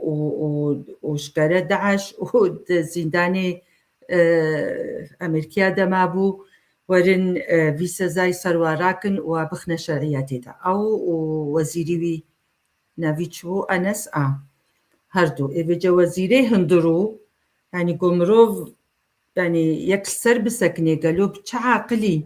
مروف قاري كسكي ديني وزيري هندرو وقو فكري وي ايديولوجيا وي داعشي بي يعني اواد خواست سوريا كآرام دفيريرا سوريا كا بيك هاتين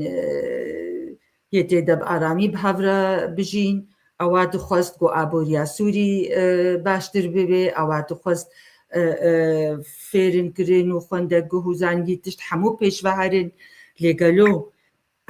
ارمان جاوات چبو گو اف کسولو وکا گو تیکا که معول کسین گو موتروزی که آنی دانی نوی داری و اف شغیتها کرنه دستی وادا يعني ام چه بیجن يعني از بخوجي حتى فيكي ليكي جي هما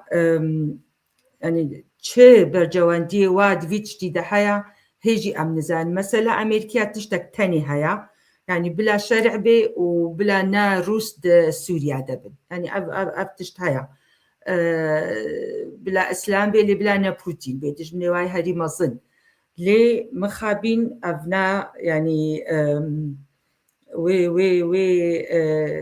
في برياري بيستو حفت نوتونه يعني تشتكي كلكي ند جي خدا ندري زيدا نسر استا دولتي هاتا خاطر خواستن و يعني دا خوازي تشتكي ديبو وكم كليكا هاجي كوت يعني وخالين كوفي عنان دبكي مايفا ما فين كردا داني بود في ابدا وري باراستن ادفردا تشتكي ناخوازي وري باراستن يعني حتى فيك اللي كي ام دلي خوشت كن ام دبي نو اف تشتي هاتشي بو اسد رابو دجهده مشخوره تقوين ها نخشك وري هرتش صار ماسيه هرتش هاتيه دانين امريكي واسرائيل وحمول هفرو نشنا وخلاص وام كردستان آزاد دبي إذا صالك شو أم روبرو خراب تردبي روبرو تشتين نخوشتين راستا تشتين جيتين أو جبالكي جماجي خراب دبي ليه حتى أنها ما رح نيكك الطارية دا جعالية أمريكيافا وجعالية أوروبا وجعالية رجلاتا نافين دا نادي تيغو خيرخوازي جملتي كردرة ببيني وأف ريزولوتيونها قال لك يجي خرابة في بريارها وليه شرعية دستي ويدا وشرعية تاخد ماشيني وكارو خبا تاخد كيو وحموجيد في قبول بكد بفنا فن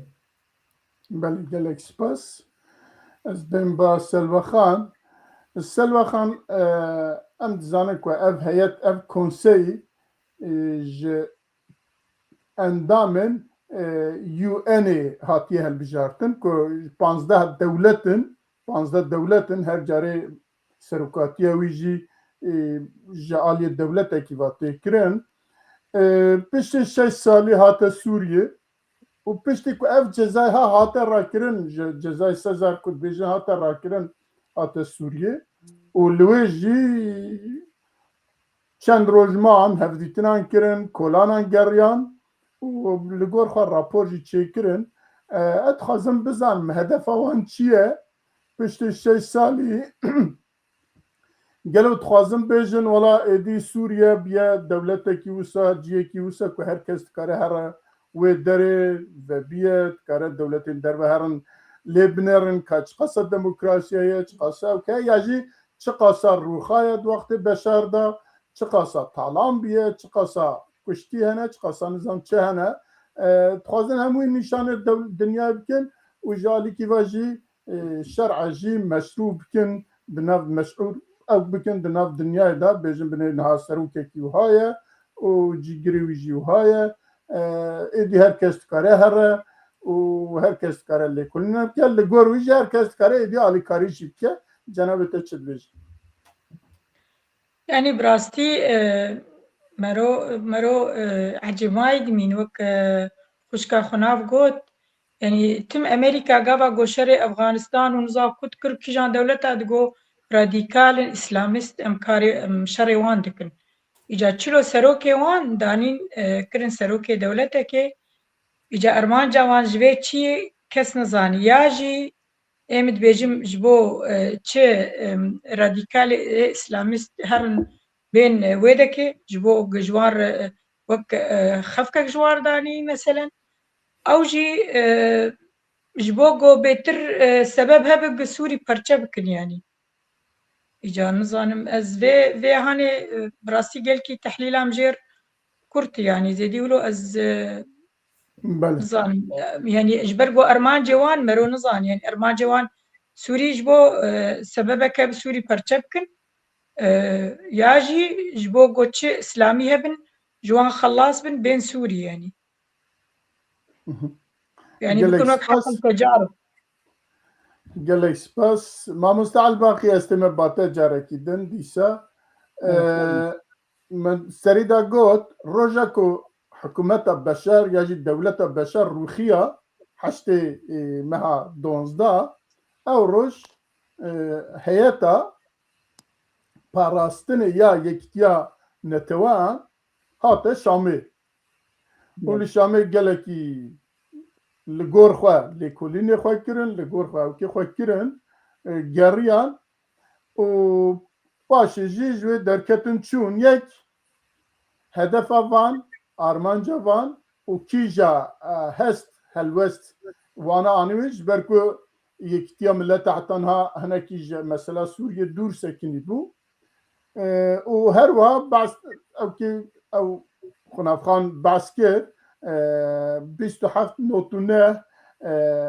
آرمان جاویجی مرف هنکی وکری شیروه بکه ده باشتر به چه بیج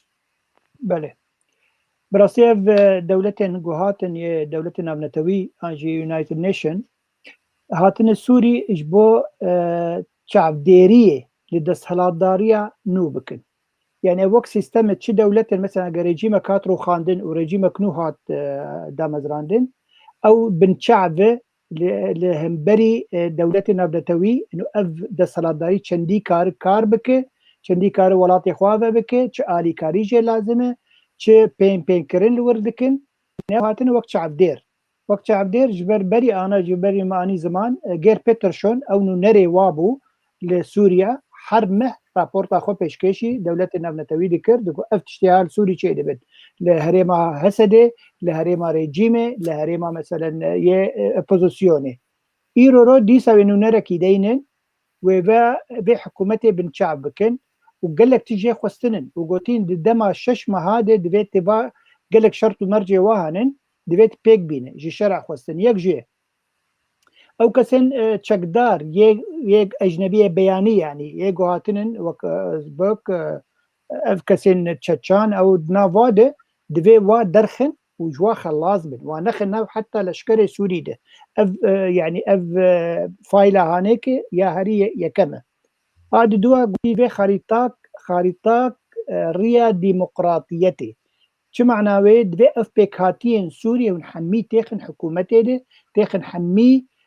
دائرة دولتي ده جبو كاربن ببن هبش يعني ولاتك هبش جهمي كسن قد هندري سوريا ده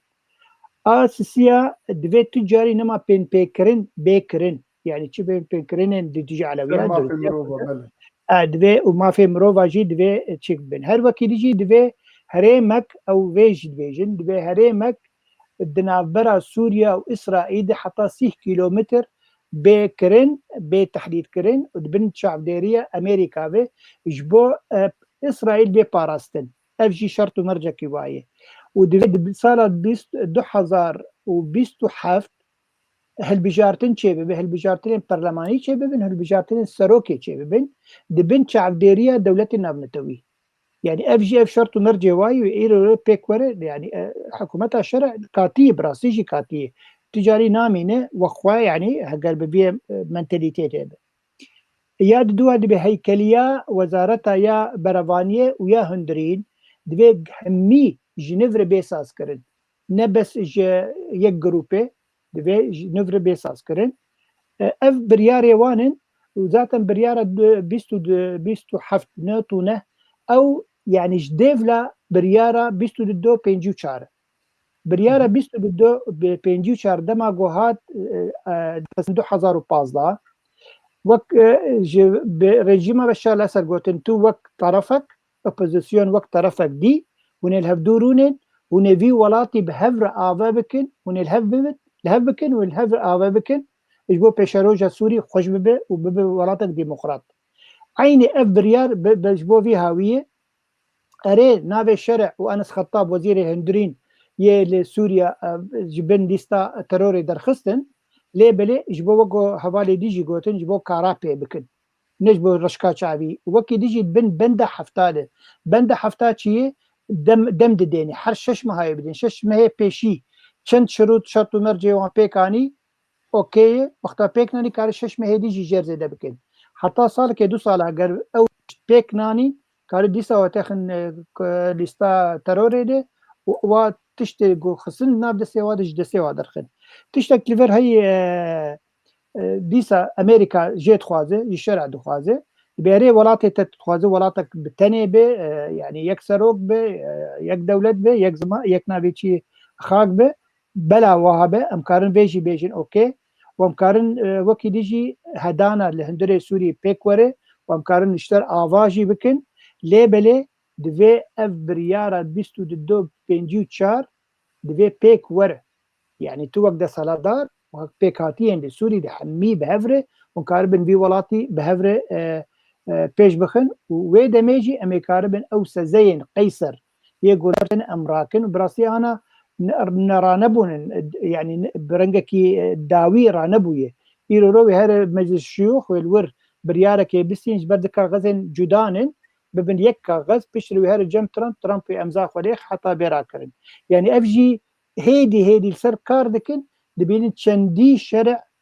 باوادك تشندي شرع كارب في ولاتي بريفه ببه يدمك مثلا قالك يعني كومبليسيرت قالك جريتويتي معقده اجبر في هاوي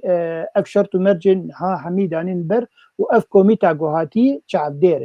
ديره بلكي نهمي الوربن لبلوي انه نري وحرت من الوربه وشعب ديريا و د سلاداريا هابك بچرنگي کار خوب شوپين بله بله گلکی سپاس ام در بازی خاله خواه داوید بن اگر تشتکی دن تنبه والله ام قالك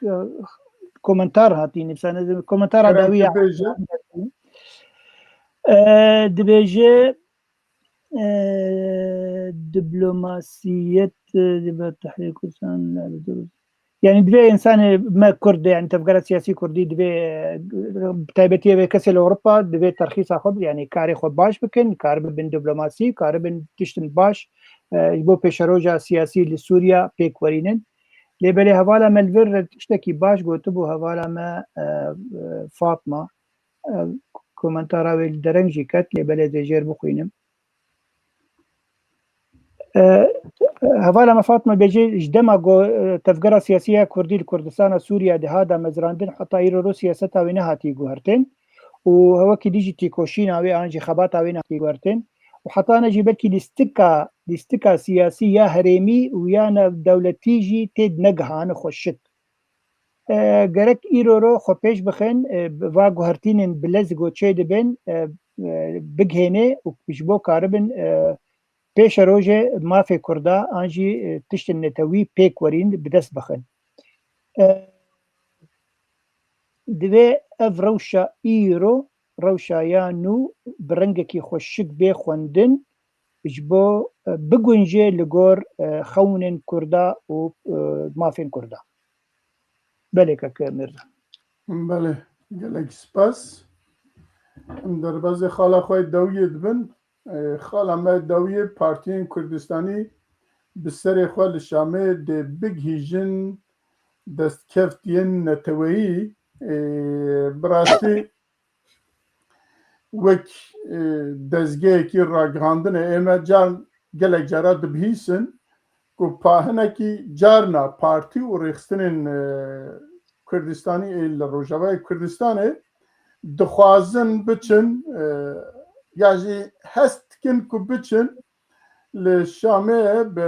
dewletê re ya jî bi hikûmeta şer'a re bi serê xwe danûstandinan bikin û li ser navê bêjin milletê Kurd dikin ya jî li ser navê partiya xwe dikin ki çi dibêje bira bêje her gavekî ku çû wê ew êdî qazanj be zirar be li ji bo digije ewkên milletê Kurd wê derê ya jî xelkê me wê derê ji bo wê jî me bihîstiye ku hinek kes diçin tên jî lê gelo dê çi qasa kara wan bigîje milletê me ya jî zirara wan bigîje milletê me ku em ji serî ve taybet her du mêvanê me ku niha li vir in behsa yekîtiya yekkerina hêza Kurdistanî dikin beramber Şamê beramber her alî ku ew bibe lê eger wiha be herkes bi serê xwe here ya jî hinek kes bi serê xwe herin werin çi qas zirarê dide hewlê me hestê me ya jî daxwazê me em ya jî dibe ku qazanç be li kor ve ez dixwazim hûn ew bikin ama ji xunavxan bipirsin ka ew çi dibêje gelo di berjewendiyê me de ye ku kes bi serê xwe biçin li bi hikûmeta Şamê re bi navê Kurd ya jî bi navê xwe bi navê partiya xwe bidin bistînî ya jî na. بله يعني اف جي برسكا قالكي مهمة راستي قالكي جرينجا بيروي خوا فكرنا عزنا شاشبم بيادي بيرو فكرنا الشامي مكتب اوفيس فكرنا وانا كسيجي فكرنا شخورة لويدري لي يعني كونغريك تشيبو بيمانك ناف براوة تشيبو يا ام سكرنا قو كسين هرنا شامي يعني جوي كوميتا هاتي البجارتن او كسر نشامي ودمي براستي بسركدي لي ام دبينن يعني وكا وقتي دچنا شامي بتني واذا نهام بهيسي انا كسيجي داس بيتكي بتني تشي شامي اي وقتي او دبيجن بوقتي افهر نامجي ميتشن لي يعني اف جاليكي وديت نامن يعني الشامي جهي خو بقرن و بركن الدين وخو قريدن ملات بصر خو دبينن هيزا خوي مظن لويدري الشامي تشي بكن يعني تشتكي نبدلي ما تشي ببي قامش لو دورا لويدري مظاهري خو بشانداني خو بكن نيزيك بن دردو كل خو حرنزو بكهن جهين يعني يبر برس جوي عليبا نخرابا ليغو يكبن يكدست بن او يعني مكتبك حبي الشامي جوي وان كسين جو هاتنا هالبجارتن دوي بيمانا نيساني دل لقامشلو كو جوابي لأجر نولو ببراستي و أزدبينم هناك دجمناتي هي بسرقو بيمانشي وبسرقو أمزاقرنا يعني هيجي وكا دبيجن يعني حسقرنا واجه هبره نبويا صدي أو براستي يعني خطر يعني أزوكا خطر أكيد بينم ليه يعني كرد سيداي مظن كو هكذا نبنا يك أمي هارن يك بيك بيجن هاويم دتشن يك بيك ومخابين يعني أجر بزانبون هارن أجر بري هارن لقامش لو الهافرون بحفتيا وبن فيسين يقول أم تشونا ور أم تشدا خوازيه بكن أم تشدفن وهيا واجهة هابي براستي ويد بربر جواندين توا كردو كردستاني دبي لأجل هر يكي قو كرسي خوفا رونشتيا ونما دفجيد بردي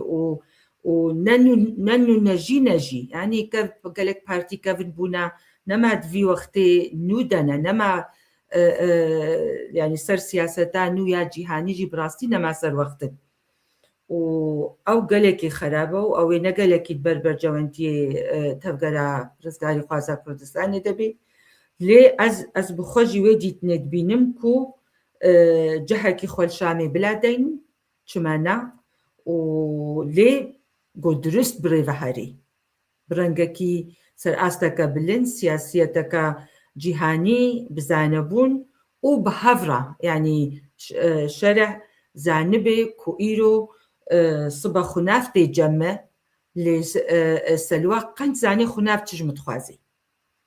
وەختێ گۆ ئەڤ گرانی چێبوو و دیتن گۆ ئەم دەستەکن یعنی هێزامەش خۆ قەوینە بڕاستی بەهێزە هاوێکە لیکێ قەوەتا هەری بەهێز سووری دەهایە کوردستانە سووریا و ئەڤ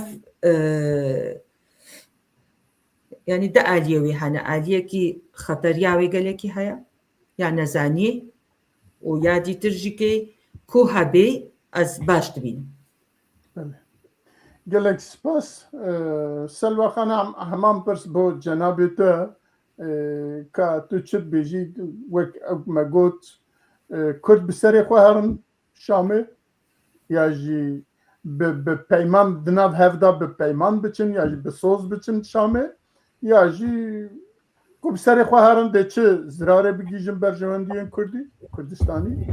ku bi hevra bi yek sozî bi dengî bi yek dengî biçin lê dikare yek jî biçin dikare wek grûp jî biçin çi qasa dê kara wî berjewendî bigîje berjewendiya Netewaya Kurdistan يعني براستي وك ماموستا خناف جي قوت يعني هجر سروكي بارتيا دفج كرسيه جي بردن وبر دخود بفكرن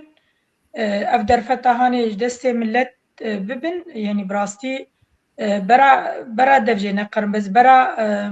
مستشارين وان هبن جوان كسي جيلينه ايزانه يار ايزانن بيتشي سر ساحة دولي دبي ايزانن يعني ريابدم هنكي بيشوان وقرك يك بن يعني دستك بن حتى قو بهفرجي نرن قرك بريو الهفرونين بمنا أمي ولو بيجن هوني جي ولو بيجن يعني رأي هفدو بستينن جبرقو أب نقطة ضعف قلكي أبايا دجمن تخوازي بيا استغلال بك دخوازي بنر نريني وان دكو دكار وان دوري هبخه دربي بان فاندك يعني چما بهفر نارن النظام أما دجمن جي تخوازي يعني أحمد الشرع جيت خوازي منابين دجمن عفوا سروك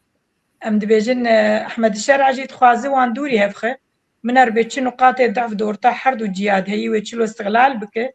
قرك أوجي شيار بن جبي تشتير يعني بله gelek spas Brez Mehmet demekî çûyî hatî belkî nizanim pirs gihîşte cenabê te ya jî negihîşt pirsa me ew e belê em dibihîşin ku hinek alî bi serê xwe diçin Şamê ji bo peywendiyên bi hikûmeta Şamê re diçine Şamê eva çi qasa dikare karê ya jî zirarê bigîjîne helwesta Kurd daxwazên Kurdistanî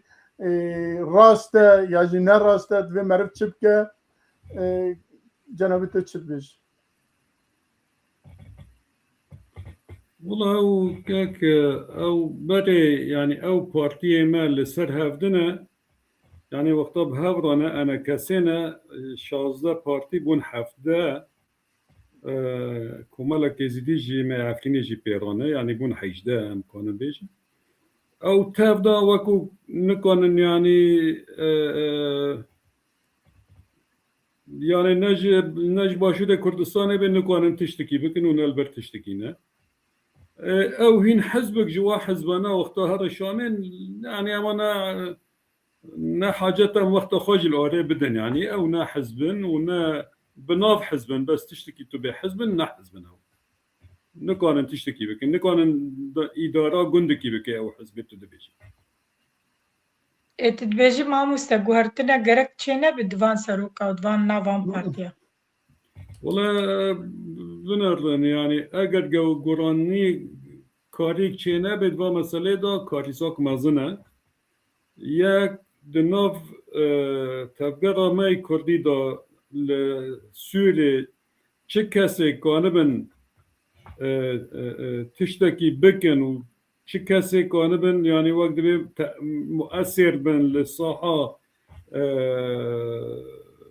لصاحة دولی دا حتی جواکی دا دیویدا در وی پارتیانه پارتی دبین گرک لیوگر که چه بکن و بزانم من چکم کاری وان هنه خال خواه وگرن حتانی نه او تنه به هف را یک بونه بکن نه او تف داشی به هف را یک بونه بکن نه قاصری او کسین میل دروانه او کسی شخصیات لدروای احزاب امانه او بهتر مؤثرترنج اوید ناف حزبات امانه بهترن لیم خوابن نزانم یعنی که شیعه که دناف ما سیاست آماید کردی دا چل باکر به چل روش آوا به روشلات باش نزانم همی او کسین کار کردن او کانمن تأثیر آن هبه در وی پارتیانه از یعنی چندی ام بین اگر کشه جوان دای لبیتر کشه هم مزنج پارتی ها دای جبر خانا گهارن یعنی لشون دم خامانه به دمه را نامشن بله براستی هگرولا خوشک نمشینن یعنی براستی وقتا بری یعنی بگوره خوش کاسلو یعنی بری وقتا دستور عراق بنفسینن لوی داره که میرزاجی بلکی الوادر نازانه بی از بارم چه اکادمیه ما حقوقی افد پسپورن دا حقوقی دا قانون دا جه امریکا دا اوروپا دا جه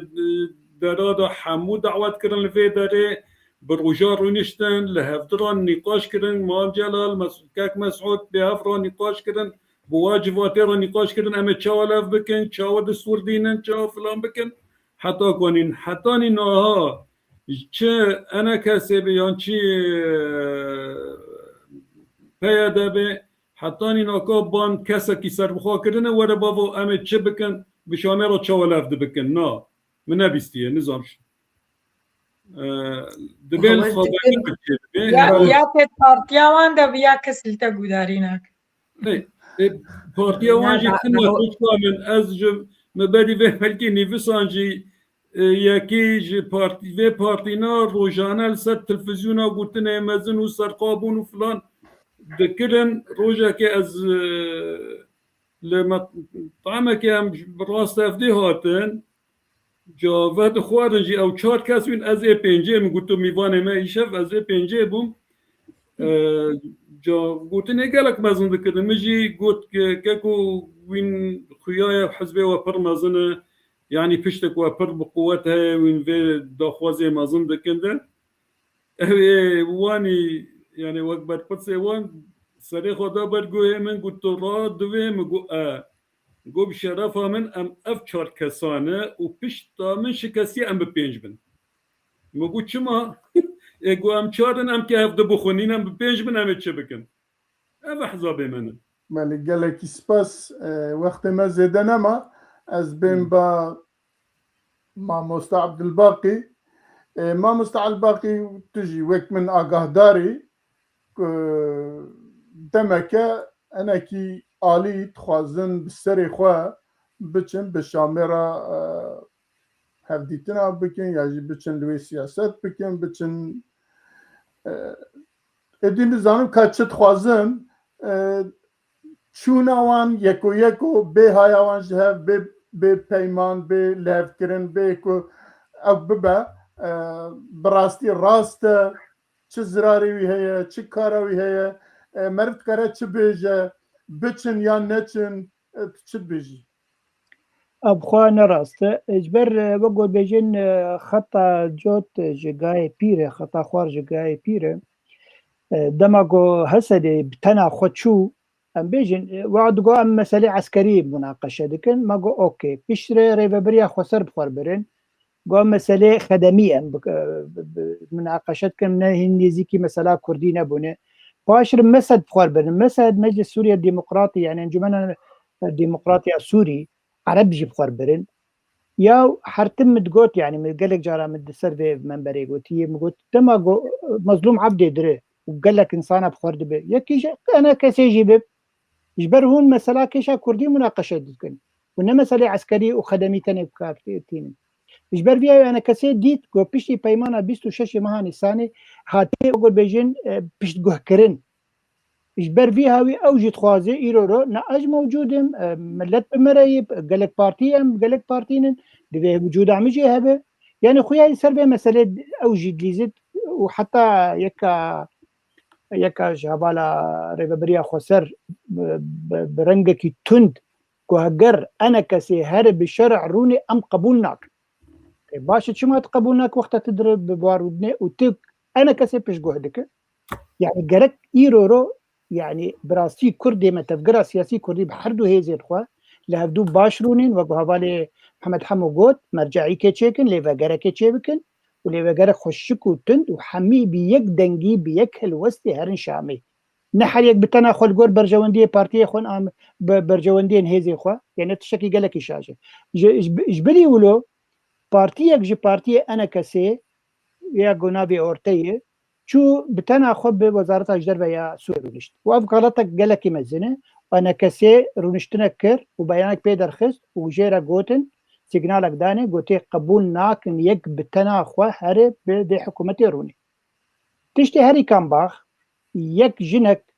لألمانيا دمينة بويه إيرورو مستشارة شورمندا وزارة يا جواكي ويا كار لهندري سوري ويا مستشار نابي تعيين كري أو أنداما بارتيه كي أو بارتي حتى إيرورو سيجنالك ندانيني قوتي بتشرنجي تشوي ور وتبوي أنداما ور أنت بوي مستشارة ور يعني قالك براسيجي أو شرع إيرورو وقو حميها بالا حرسها بالا جبوت دخوازن كرداش هبخن